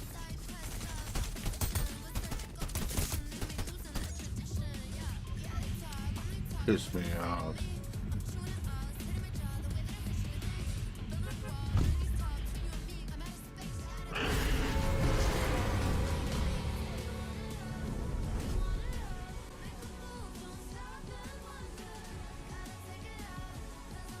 So that's the place with the magical underground forest.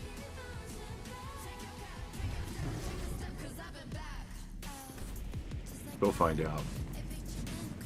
Never go here. Let's check it out.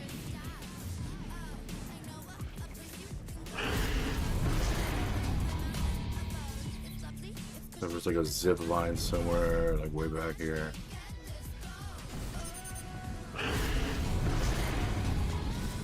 Going down.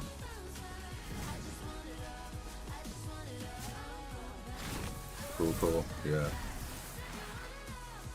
This is fun.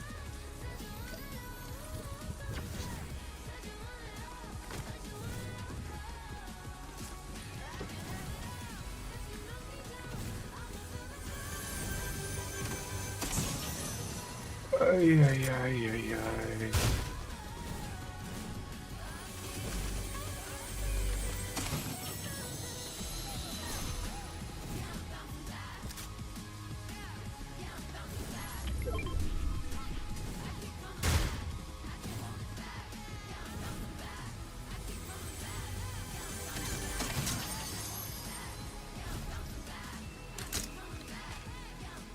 Games to go before we lock in the European duos for Paris for the Reload Elite Series finals. And Skyjump and Mumsy are desperate to play in front of their home ground, and they're making an incredible showing of it at 11 right now. They're so consistent in making it to the end games. They're also the second highest in the lobby for average eliminations behind Shark and Teeny, which is incredibly impressive. What? What do you need me to do? Why does he never answer that question? He just makes it weird. Honestly, I don't feel like you are. I think these guys look like one of the stronger teams, and they definitely deserve it. Hey, look, all I'm gonna say, maybe Harry picked the wrong. Yo. Focusing on Sky.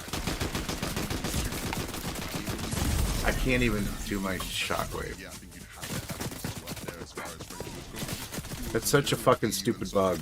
If they can keep this up and hold on, it'd be a worthy team to make it. Yeah, for sure. I think the one interesting thing about them is in Battle Royale, they've actually split as a duo, right? They're not actually playing together anymore. They're playing with a mixture of Akira and Kurama. So seeing this as like a last dance between them and maybe even getting to play in front of the home crowd, there's no better way to sign it off. So interesting. Yapko and Panzer, another duo who have stuck together because they have qualified for Paris, but have gone their separate ways in terms of FNCS. And maybe it is just a case of needing a different partner for a different style of gameplay.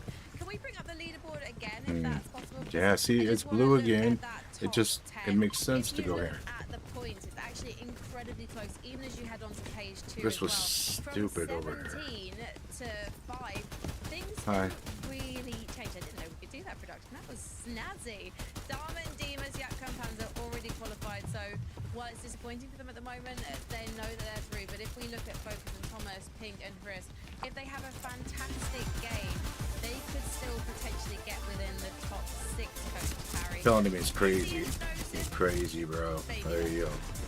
YouTube. I mean, I think when it is with Reload, I think it's very easy for you if you get the right loot off spawn and, you know, you get into the right situation in end game just to get a block off game, to get enough eliminations like we just saw Shark and Teeny do to, you know, obviously they're stabilizing themselves at the top of the leaderboard. And for the rest of the teams, it's, you know, something you aim for. It's right up in his face.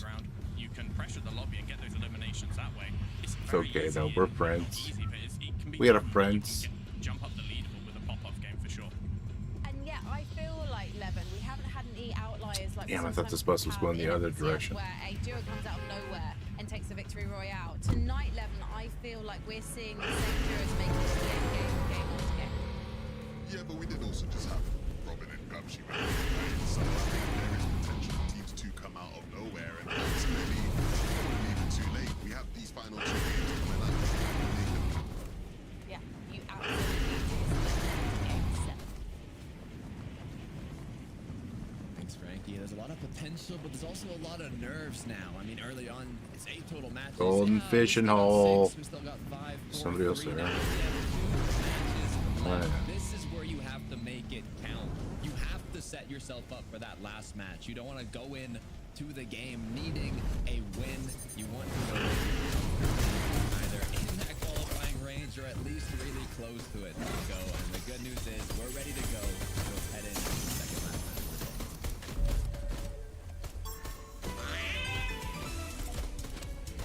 As much as basically every non-qualified LAN team would love to not be in a position of victory royale or bust at these last couple of lobbies, Takata, that is sadly the circumstances for one team too many. Big eyes on for Focus, Thomas, Pink, Chris, Izzy, Nosa, Aries team, but also the likes of even Vidil and Junior Prince Poco. This leaderboard is just way too stacked. There are so many teams that are all fighting for those last 3 positions on the battle bus for the Reload Elite Series LAN, and it's just not going to come easy by any stretch of the imagination. They're Where'd he going go? to have to put everything Totally out Bob. there to try and see whether or not they can overtake. Scroll with a quick Elam onto Focus. This is the last thing you want to see if you're Virtus Pro watching right now. Thomas HD Focus have yet to qualify. This is the last chance for them to, and they have been slowly falling down that leaderboard. 11th place going into this match. Yes. I don't even know the mental right now from them. Hellfire wins comfortably in top 6, but if they go down here, that will quickly change. Problem though for Hellfire and Winther is that they just found themselves getting pushed out from the last lobby. That 16th place finish has ultimately resulted in them being in a position now where they cannot afford another stumble. If Vidil and Ju take them out here and now, it is disaster class, and Ju with the first strike, the elimination, and now Vidil and Ju have confidently made sure that Hellfire and Winther are really going to have to work for it for the remainder of this journey. You know, not close to any players yet. This is a team Got a that gig for you, have been bud. kind of sitting in that qualifying range, but just on the cusp. As Darm and Demish quick fight on Skyjump Momsy. Don't want to go down here being in 4th, but I mean, Skyjump Momsy having 240 points. They're looking quite good. Momsy's gonna just have to wait for his teammate to go on back in now. I'm wondering if they were kind of doing one of the split drops, but for now, Demon Storm, they're not done. They're just gonna start with their momentum here as Valerie falls without being knocked. For some of our contenders here today, I'm thinking more so about what just happened to Skyjump and dealing with the likes of Deemish Darm, because they don't look like they're slowing down. They're just bulldozing their way through every single lobby that they're able to play into. Fido and Dexy, they got to keep their wits about them. They find themselves currently in that 5th place position on the leaderboard, which is within the top 3 for qualifying range, factoring out our current land winners. But Fido, Dexy, getting off on the right foot means putting Hellfire and Winter back into the blender. Fish, huh? This duo has just been in a world of hurt take that for a from the spin. start here. A lot of different teams in the mix up here. Yapko Panther, Hardware, Volvax. Gotta be careful. Yapko puts on the pressure now. Shots from above. Potential third parties in the surrounding area. You don't Killed want to nobody. get cracked here, as one Elam is going to be picked up. Isn't going to be enough for them to kind of play it a little slower now. Impressive Zarb is work. kind of forced I'll to be do in what he touch. can and escape, but Saya Scary will catch him off guard. In the meantime, Haris still just kind of lurking by. Nobody is safe. Pink Safe. and Haris have just been dealing with it non-stop. The third-party issues and Size and Scary. This is kind of just the dominoes effect of what's been taking place between them and Deemish Darm. And now that's going to leave Haris in a position where he has to just retreat from hostile hold entirely. But you're already playing inside the storm. You're already hunting for scraps on the map. And it's just never going to be an easy feat to try and contend with the likes of not only recuperating lost loot, lost material, but also these other competitors just taking each other out. Focus won't win the trade up against Nosif. And Izzy right there to back him up. Thomas sent packing. Sky and Scroll, the damage has been done. All they really needed to do was just get that initial shutdown effort, and Teamish Darm just still hunting out the Frenchie. Fortunately for Skyjump and Mumsy, at least in that last lobby, Takata, they were able to create a bit of a buffer zone. 239 points in that 4th place position compared to Fido and Dexy, who are looking at 193. You want to believe that they've done enough to be able to maintain their spot for the land wall. You want to, you really do, but with 2 matches left and just kicking things off here in the second to last one, so much can still change. It's still way too close for all of these teams. Shark Teeny, a little less to worry about.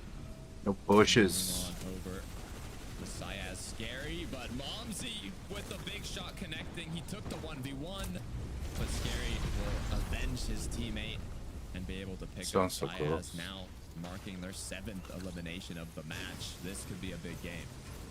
And a big game is exactly what they're going to have to create, because they don't Shit. have I just found my a whole lot of bush. time left to work with here. They are far down Goodbye, on the bush. leaderboard. Starting off in that 17th place position, Takata. So they have a ton of work cut out for them. Nah, They that truly works wanna so play catch well. with the rest of the lobby, but It's 7 great. Did a eliminations, great job. definitely one way to get the party started. Still, it's every single elimination. Shit. It's just not going to feel like it's enough for Size. Great job, at least holding his own, buying enough time here, forcing Scary inside.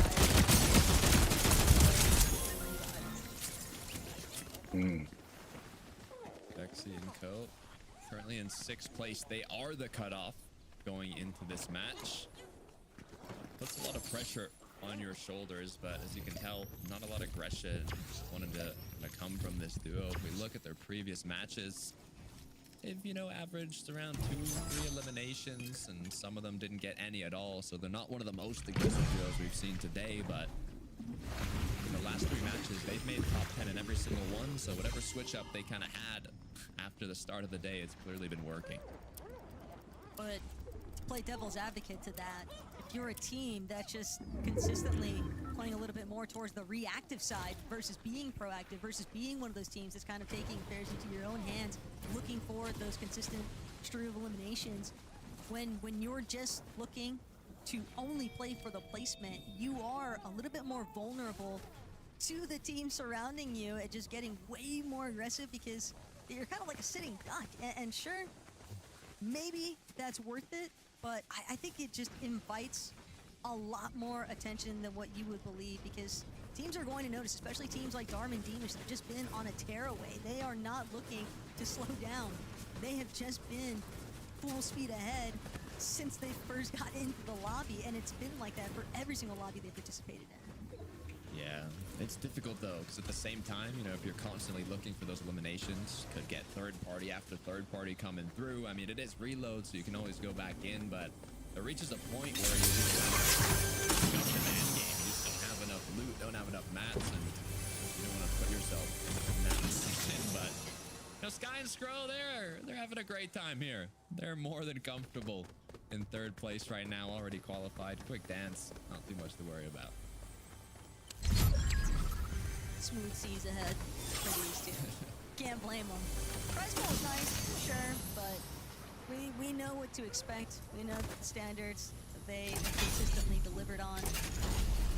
It's definitely a much different vibe, though, in comparison to what Size and Scary have been contending with. A little bit of evil Fortnite. Not going to do well here. 8 eliminations now in the hole. Trying to split the pizza. Figure out what they want to carry moving forward, but definitely kind of expecting them to look for more eliminations here. The thing about Saya Scary is, you know, I look back at Major 1, they can have some flops here and there, right? They have kind of bad games, but their pop-off games, when they're popping off, like they're popping off, all right? They're getting huge amounts of eliminations. They're getting a win or even a top 3, so I'm hoping, and this is one of those times, show what they're capable of. You know, they've had rough matches leading into this, but as we've seen, one big game is more than enough, especially now. You buff yourself up. Vendil and Jew. They've got Haris and Pink completely in their sights, and they're not the only ones looking at where Pink and Haris are at. This is a very tough spot to be in. Not really One a big whole lot kill. of room for Pink and Haris to actually work with here. And they've also got to deal with the likes of Sky and Scroll directly next to them. Maybe gonna opt to build out just a bit, try and Can I get figure 2 out. for the I win? do think that Haris was able to grab some of the leftover materials. I've almost won around the one pile, but without even killing anybody still, before. They are just left in a bit of a desperate position. This is quite the pickle to be in. Just so many It was the teams second to surrounding last guy them. too I had to kill, Really not nothing to not the lose very by last guy. eliminating them.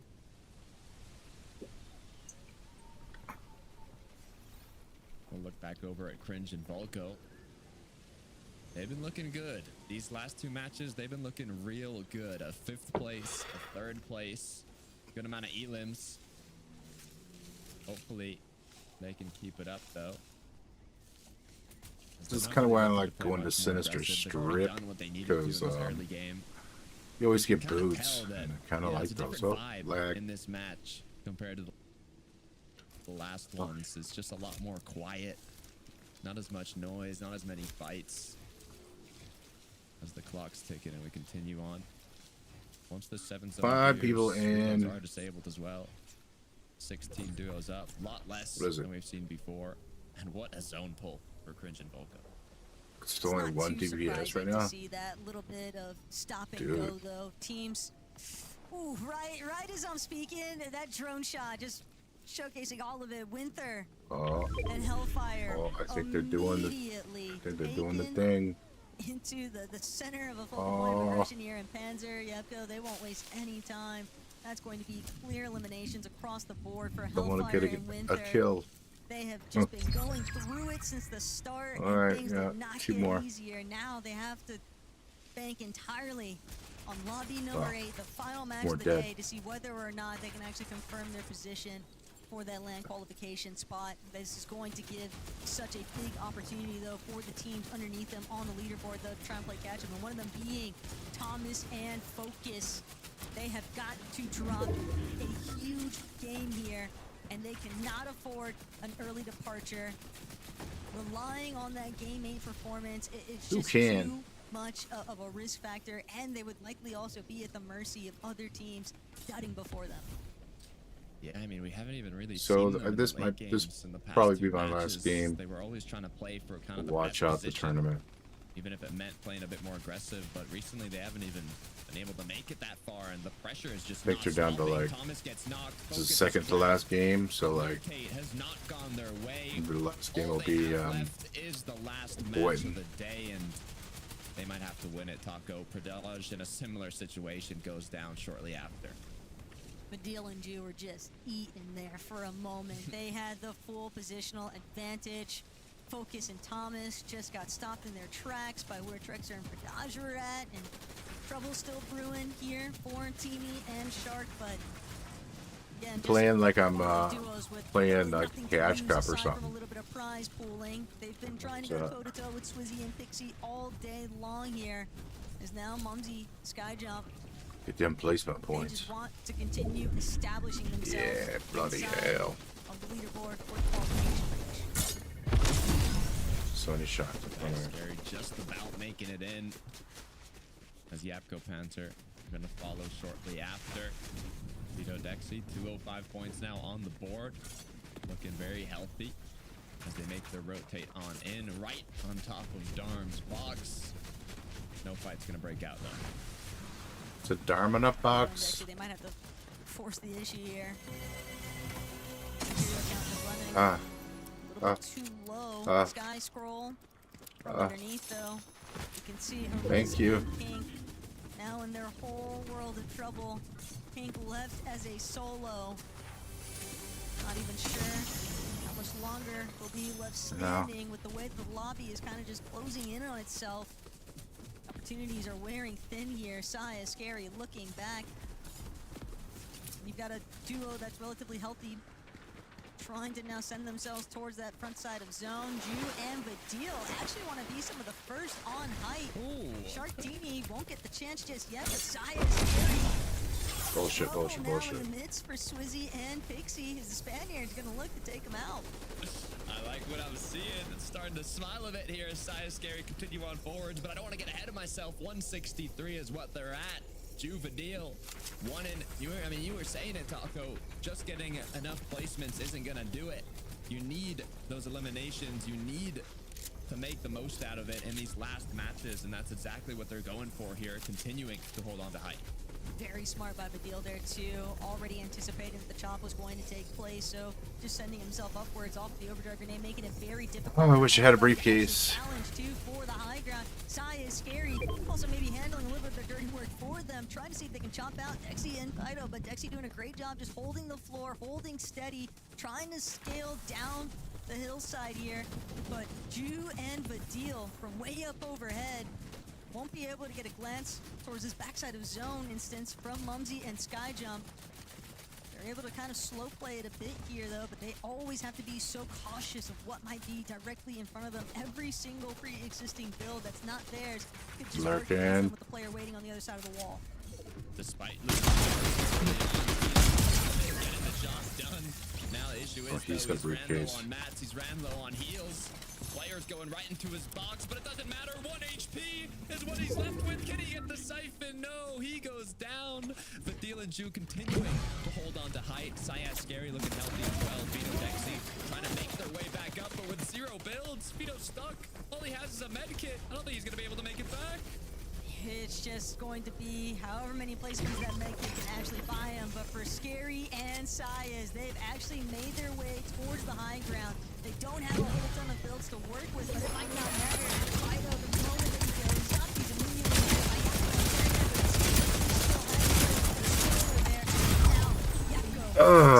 trying to play their heals from inside of the back of Storm, but Ju and Badil as a duo now on the low ground might be able to cause some trouble here, but instead it's trouble that finds Badil. Ju knows that he's got to find every little bit of placement he can, but this is a solid position to be in. He's at least got the make it to work with. In the blink of an eye, the whole lobby is gone. I think there's just 3-4 duos left. 6 players. This guy isn't scary. Looking to Which one of these guys killed me in this game? They were falling far behind the cutoff. Bean Bon Bin. They needed a big match, and this could be the one. They have the upper hand in Versus terms of positioning. Anonymous. They cannot lose this 2v2. Are you a bot? You don't want the gold John Wick? Izzy now trying to make it happen. The pressure from above, though, it's not stopping. Ju has overthrown them. Oh, are Scary they now close? drop below, put into Looks panic. kinda close. Ju's trying to clutch this one up. 231 points, launching himself up the leaderboard, but he goes down. Syas falls shortly after, and Nosif and Izzy. I know Harry's licking his lips right now. I mean, not that close, I guess. His prediction. Just Hope he doesn't. Yeah, he's gonna try fish. They're Harry's crazy. gonna have some choice words. I need more Working on gold the shit. that I'm sure of, but more importantly still, Takada, we just keep seeing constant He's gonna get mix-ups. killed doing What's that. going to actually be the Isn't overall he? impact on the leaderboard? Yes, we know that Come the on, teams dude. that are already qualified for LAN are going to help with the rollover positions, but for everyone else, it's Come on, time to dude. see what exactly is going to take place. But for Izzy and Nosif, first victim around the day, a big lead. Oh, Now, hell. Frankie, Levin, Harry, what's You up blew next? that, kinda. Well, what's up next for Harry is gloating. None of them have a 2-11 turret, so it's gonna be a because fight. Harry An actual highlighted fight. in Here it the comes. Oh, oh, They oh, weren't oh, certain as to whether they've done enough with that victory royale. oh, Hasn't bruh. been He just got for Izzy so teabagged. far, but Harry, they've managed to do it. So props to you for highlighting this Sucks. duo. I'm not taking any credit, you know, with how they performed most of today. I feel like anyone could say, you know, maybe At least it's not I the didn't day get for them, but teabagged. they've had a few pop-up games. There was another second place earlier in the day, right, where, you know, it's a similar type of, you know, formula. Play through low ground, get to a position where height gets chaotic and try to capitalize. It didn't work in that game, but this game it did. And all that really is happening is there's just so many solos with how chaotic the games are that they're just picking up, and it's just those Cypher mats just continually going over and over and over again, just getting them to a point where they don't even need to build on low ground. The chaos is happening above them, and they're just going to get the free refreshes and eliminations from it. And to be honest, it looks easy, but it's really hard to be able to maintain low ground for that long. And you know, hopefully going into game 8, So I they're in a have position where they can actually put kind of a themselves Jackie in Brown a kind of a spot thing. to, That's kind you of know, cool. be in front of that victory battle line. No, absolutely. I think we saw sort of Swizzy and Pixie doing. I game would 2, and we sort of like- highlighted it then as far as like if you can Kinda like forge that out one. out on low ground in some of these games, you're No, going no, to be in a he's really situation where you can good. get a bunch of limbs and sort of really make it deep. So props to them. Still, I think they still got a bit to kinda do cool. as far as securing their spot, but a very, very impressive. It's not a start right we're here in game number 7, right? But a revival, we'll call it. Yeah, a last dance in a sense. So we've got one more last dance for all of these duos before we lock in our Like, European a lot of shit works duos with her, actually. for Paris. So don't go anywhere. It's going to get incredibly tense after this break. All right, let's watch this. Watch FNCS. I mean, reload, whatever this is. Super into it. You can tell, right? Because this is, where does it say which game? Okay, so the last game. This is the last game. Lock in.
Welcome back to the Fortnite Reload Elite Series qualifier final. This is our fourth and final qualifier, and after this game, we'll know which duos will be presenting us in Paris. I'm so sorry.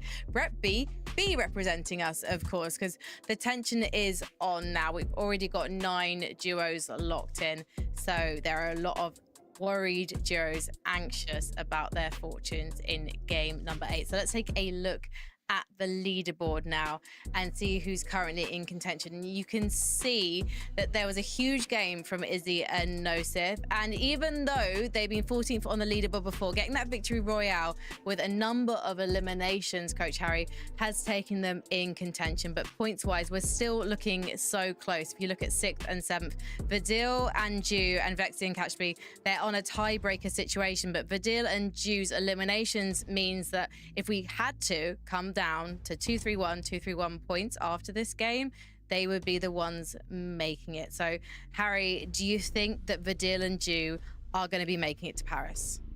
I mean, it depends on their Osborne situation. They've been splitting top tier training for the entire time, and it's just interesting whether, you know, Hellfire and Winter, then they've fallen out of contention slightly. You know, they can still, with a big game, get themselves back in it, and, you know, maybe they're going to be a little bit more aggressive. So for Dio and Drew, have to be thinking, you know, maybe we have to disengage the spot really early on, and that can lead to different situations and problems, right, where you don't have enough loot going into endgame, or you're getting eliminated early, so you're having to recover. But if they can have a standard, normal early game, I see no reason why they can't be qualifying to the LAN.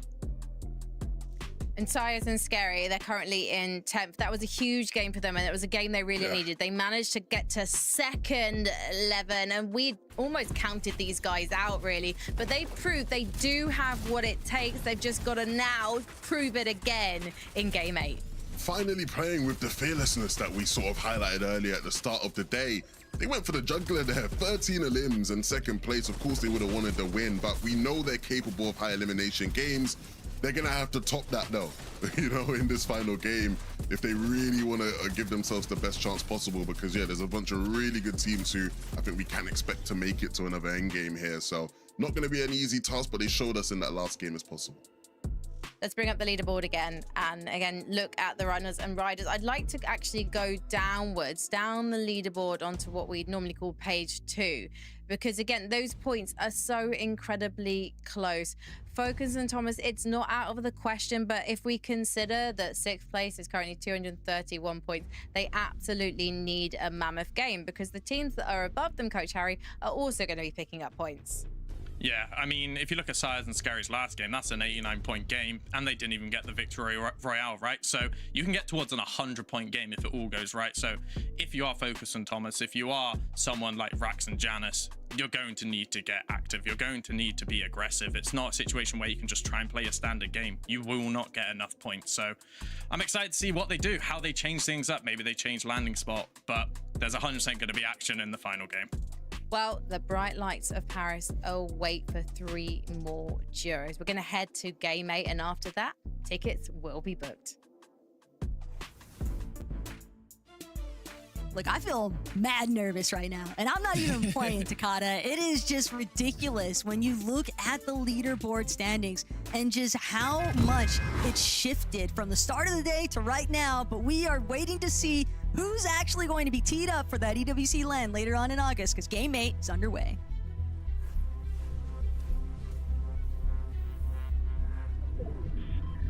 It's close. It's really close. I mean, anybody in the top 10, top 11, even top 12 has a solid chance of qualifying. Will they play aggressive? Will they play slow? Are they gonna go in a scary route and go for 10 eliminations before the end game even starts? Well, there's teams that don't have as much pressure on their shoulders, like Shark and Peony, who have already qualified, and we might see them doing exactly that, but you gotta be careful. The Shark has already gone down to Haris. Looks like they had a little split drop coming through.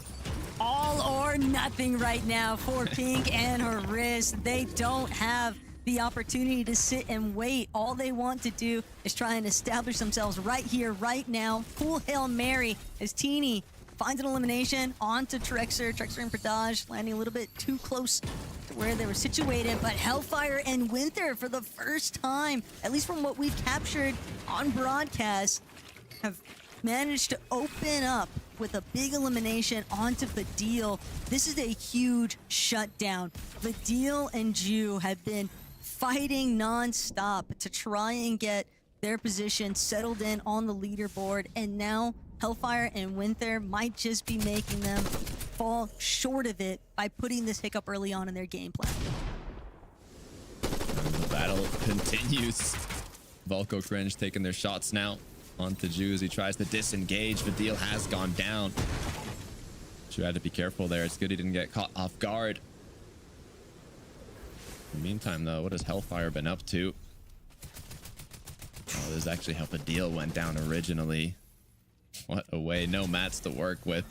Second elim now for Hellfire Winther. And can definitely anticipate Hellfire and Winther to continue trying to chase out Fadil. The only way that Fadil and Ju might be able to escape this is from intervention by other teams looking to also hunt those elimination points, but it is practically looking like a crash out central right now from all of these teams. Takata, everybody just hunting down for whatever elimination points they can gather, and Scary, Sayaz, they might have just invited the attention of the entire lobby here as Rax Yanis trying to get involved. For Riz and Pink, the original opening strikers on that fight, and Rax, he'll think better of it. Doesn't want to try and keep that one going. It's Pink and a Riz. Those fast eliminations just make it very complicated to actually try and interfere. Yapko Panzer, one of the qualified duos. Less to lose, but, you know, like you said, prize pool still incredibly high, 167 points. Kind of in one of those positions where if you want to bump yourself up that leaderboard, a big match is what's coming. The team right on the border, right beside them, is Thomas HD and Focus. They might just fight each other. Panzer just trying to see if he can squeeze away Focus Thomas. They are going for that monumental game. They might have found a victory royale to start the day, but it has just been so messy ever since, and they need this so desperately. They are hunting out every single elimination they can try and factor into their scorecards, and now Thomas, Focus, spending a little bit too much time possibly dancing around here with Epco and Panzer. They are not making it easy, and what you're hunting for, if you're in Thomas and Focus's position, it's not even just the elimination points, but you want to be quick about it. You don't want the chance for other teams to start positioning themselves in a way to punish you the moment that you break out of where you were originally fighting at. Sayas taking out Yanis in the meantime. It is just non-stop action for all these players that are desperate for getting into that top 6. Pink Karis being one of them. 4 on the board already as Darm gets taken down. Demish, it's all up to you in the 2 versus 1. Will you disengage? Or is he going to continue fighting? As it looks like he's feeling confident. Demish recognizes the fact that it's just not an advantageous spot to be in. For Riz, getting that 5th elimination is actually such a big upswing for himself and Pink. They need these points just as badly as Thomas and Focus. They are trying to put themselves into contention.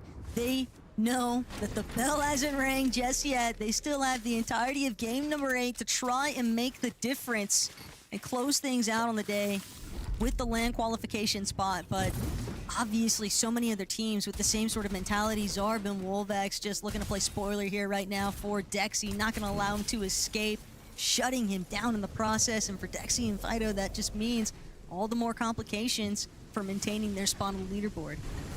Might see a repeat here too as Dexy Fido fully cracked once again with Wolvax. Zarb chasing them, hunting them down, but Zarb gets cracked by Thomas and Focus. Might have actually even been knocked here. No, just put low. Gonna be able to recuperate shield and HP now. As Thomas and Focus, they know what they need to qualify. It's a 100-point game.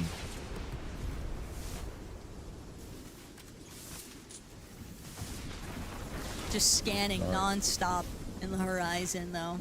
For Zarb and Wolvax, LAN qualification is completely out the window, just mathematically speaking, but they can still look to try and play for prizing.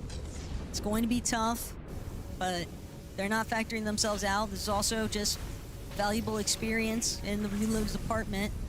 Never know what kinds of competitions get around the corner here as Skyjump and Mumsy, 269 points.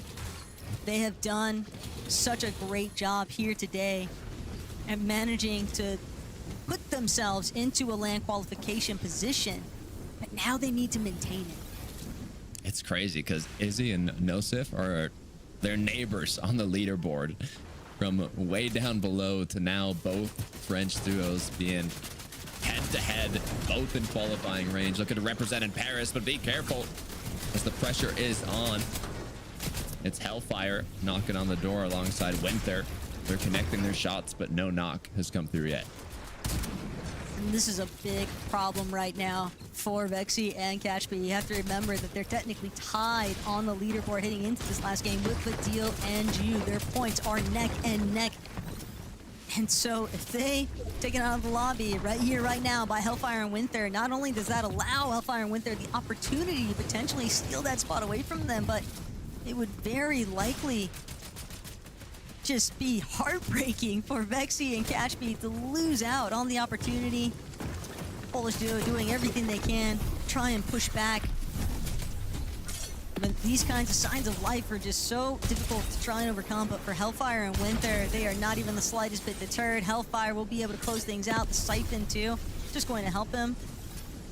Moving around inside the storm. Catchby did manage to escape, but how much distance did he really factor in between himself and Hellfire and Winter? The moment that Vexy reboots in, they're gonna have a pretty good idea of where Catchby is actually at. Wonder how many total eliminations have come through in this game. I mean, it seems non-stop. The feed is just constantly going. It's ridiculous how much pressure is being put on.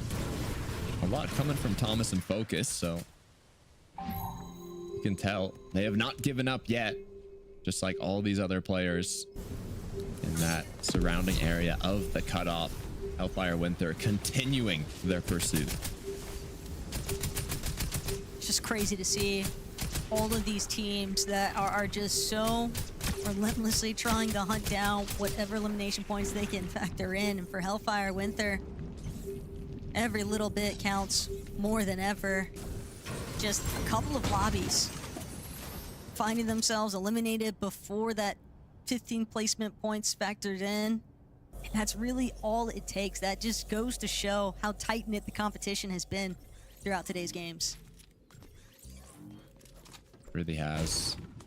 We look now. They've gotten 4 elims. Okay. Not too bad. Pink almost getting taken out, but shot not done enough damage. They've gotten a nice zone here. They are going to actually expand to kind of claim the corner.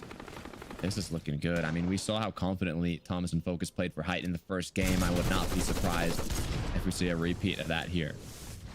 You say that, but Thomas and Focus, they're going to need more than just a victory royale. They're going to need some eliminations to go with it. I believe the highest scoring point on the day is still held by Sharkantini, who factored in something like 90 points, I believe, in one game. Size and Scary came close with that 89 points representation, and Focus and Thomas, they still have to go just a little bit above that, and that's only assuming the teams that are within the 3 qualification land spots don't also have strong performances here in this final lobby. So it's just difficult. Odds are not in their favor. Odds are not in their favor at all. But hey, it's possible. And that's what makes it so special. Sky Scroll, as we saw in the last game, dancing in their box. Not really much to worry about. But hey, they want that first place prize money and they're close to it. It's Sharktini, Swizzy Pixie standing in their way. Giannis is forced to push on forwards. Rax now in the middle of a little engagement here. It's actually off to Hellfire that gets knocked down, and both players fully eliminated. That is not good looks for Hellfire and Winter. But that is a perfect bit of bounce back for Rax and Janice, where one team has been shut down, another team could potentially rise because of it. Skyjump and Mumsy just trailing, but they aren't able to make it in. The cutoffs, Hellfire, Winter, going to be the ones to actually take out Skyjump and Mumsy, and now their fate rests exclusively on the performance of everybody else in this lobby. Darm somehow has overthrown Thomas and Focus's little high ground base they'd built as a solo. I mean, I guess good and bad news is Zone is pulled to the complete opposite side of the map, so long rotate for them. Sky Scroll gonna choose to rotate early. Done it flawlessly, not taking any damage at all. Shark Teeny right beside them.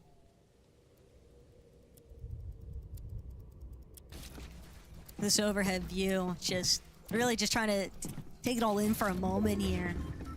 But that stillness is just so daunting, especially when you're watching the likes of Izzy and Nosif, who are trying to dictate their own land qualification fate. They are right on the cusp. They've got the spot, technically speaking. They just need to close things out. Vidil and Ju not looking to make it easy for anyone. It could potentially shut down Swizzy and Pixie's hopes of that first place finish even, but Vidil going to give it up. Recognizes the fact that Juice isn't really worth the squeeze here. Doesn't want to chase Swizzy and Pixie any further. Rather just cement himself in a strong position to see where the next zone's actually going to head. Thomas has been knocked down. This is detrimental for them if they want to qualify. Reload as well. Reboot's disabled. All the pressure is onto Focus's shoulders here. Trexer on the other side of the wall. Seems to be another solo, so could be a quick elimination, but the odds not in their favor at all. Focus just has to do the unthinkable right now. If he's able to pull this one off, you might as well just factor him in as one of the best to ever do it, because that would just be absolute insanity to witness. But there is just so much to actually overcome. It's a little bit of a grim circumstance to be in for sure. Scary and Saya's on the other hand, right within the striking range. Ju going to be able to close off that line of sight. Gotta stay hip and hip with your duo. You cannot afford separation at this stage. There are just too many other teams, too many other players lurking and waiting for primo opportunity to get some elimination points. Cashbeat, Vexy, one of the teams right outside of that qualifying range, tied with Vidil and Ju going into this match. They got out of a tough situation before. They've now made it to the end game. But placements points are just going to get started here. Nosif, Izzy down below. Sky Scroll going down as well. Cringe Volko. Sharktini up in the clouds, gliding for as long as they possibly can. Just another one of those teams that desperately needs it. And for Volko, he gets beamed out of the air. Cringe not going to have the chance to look back. He's just got to play his own life here, and Rax is going to be the one punishing Volko for trying to hang about off the launchpad strategy here. There's always some risk factored in, and for Rax and Janice, they are sending it on height. They are looking to take out every single one of these teams that thought they could play for the safety net of the launchpad methods. And this is just so destructive now because all these teams sent crashing into the lower layers, hunting for players left in isolated positions like Ju, who's got to just hold on. Cannot afford to go down if he wants to qualify. No teammate left. Cringe as well. A solo. So many solos on the cusp of qualifying. They need to clutch out more points here. They're already getting placements after every duo that gets eliminated, but Izzy falls as well. There's just more and more solos racking up, but Ju is going to go down. Raxianis have taken height. Cringe as well, clutching it up. But Cringe, all he needs, he can't even look at the points. He just needs to think about survival. Every single one of his senses fully maxed out here as Nosif continues trying to hold on for dear life. Everybody wants every little bit of points that they can muster up, and Nosif doing his best to dance around some of these pre-existing builds. A Zombo bag would be so beneficial right now, but he's not going to get the chance. He's taken out by the storm itself. That sickness working against him is now scary. From way up above, secondary height, pulling it over.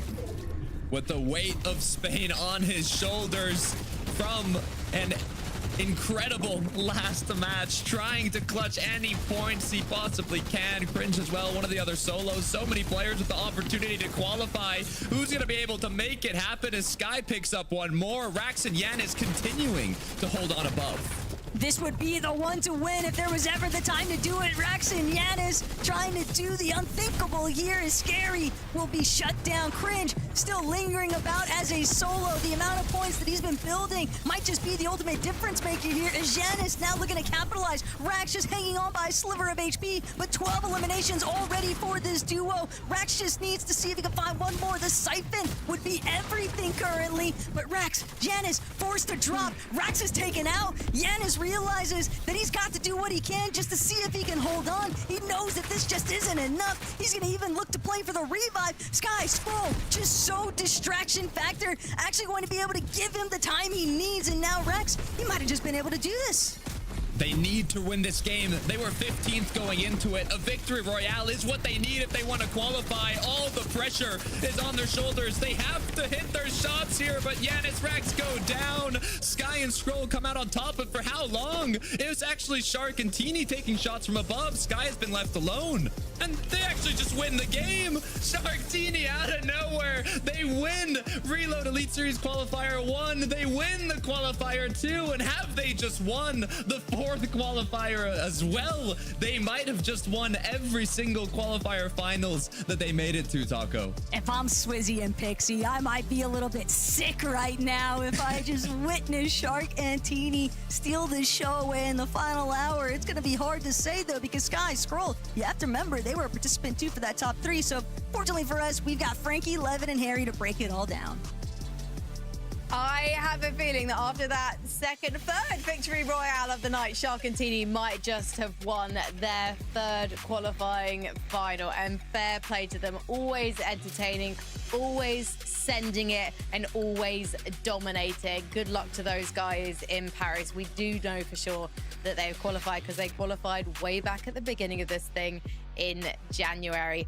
However, there are going to be some nervous duos waiting. Yanis and Rax, they were 15th, I believe, going into this game. They managed to get top 4, and above them were duos that had already qualified and were already in those top spots. So they weren't trying to compete to get higher than them, which is good news for these guys and bad news for other duos who are waiting, Coach Harry.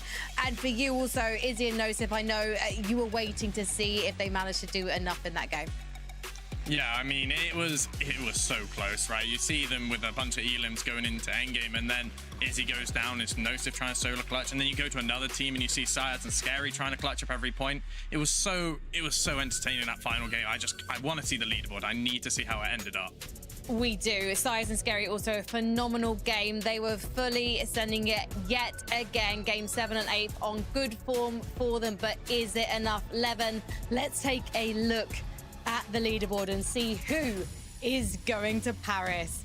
And as you can see, Izzy and Nosif holding on. Skyjump and Mumsy consistent all night. And Cringe and Volko in a tiebreaker with Vexy and Capsy, and on elimination points, a whopping 26 have guaranteed themselves that spot in Paris. Cringe and Volko, names that we know so well by now, seeing them perform in Dusseldorf 11 and seeing them now come out in the top 6 here. They've got to be so proud of themselves.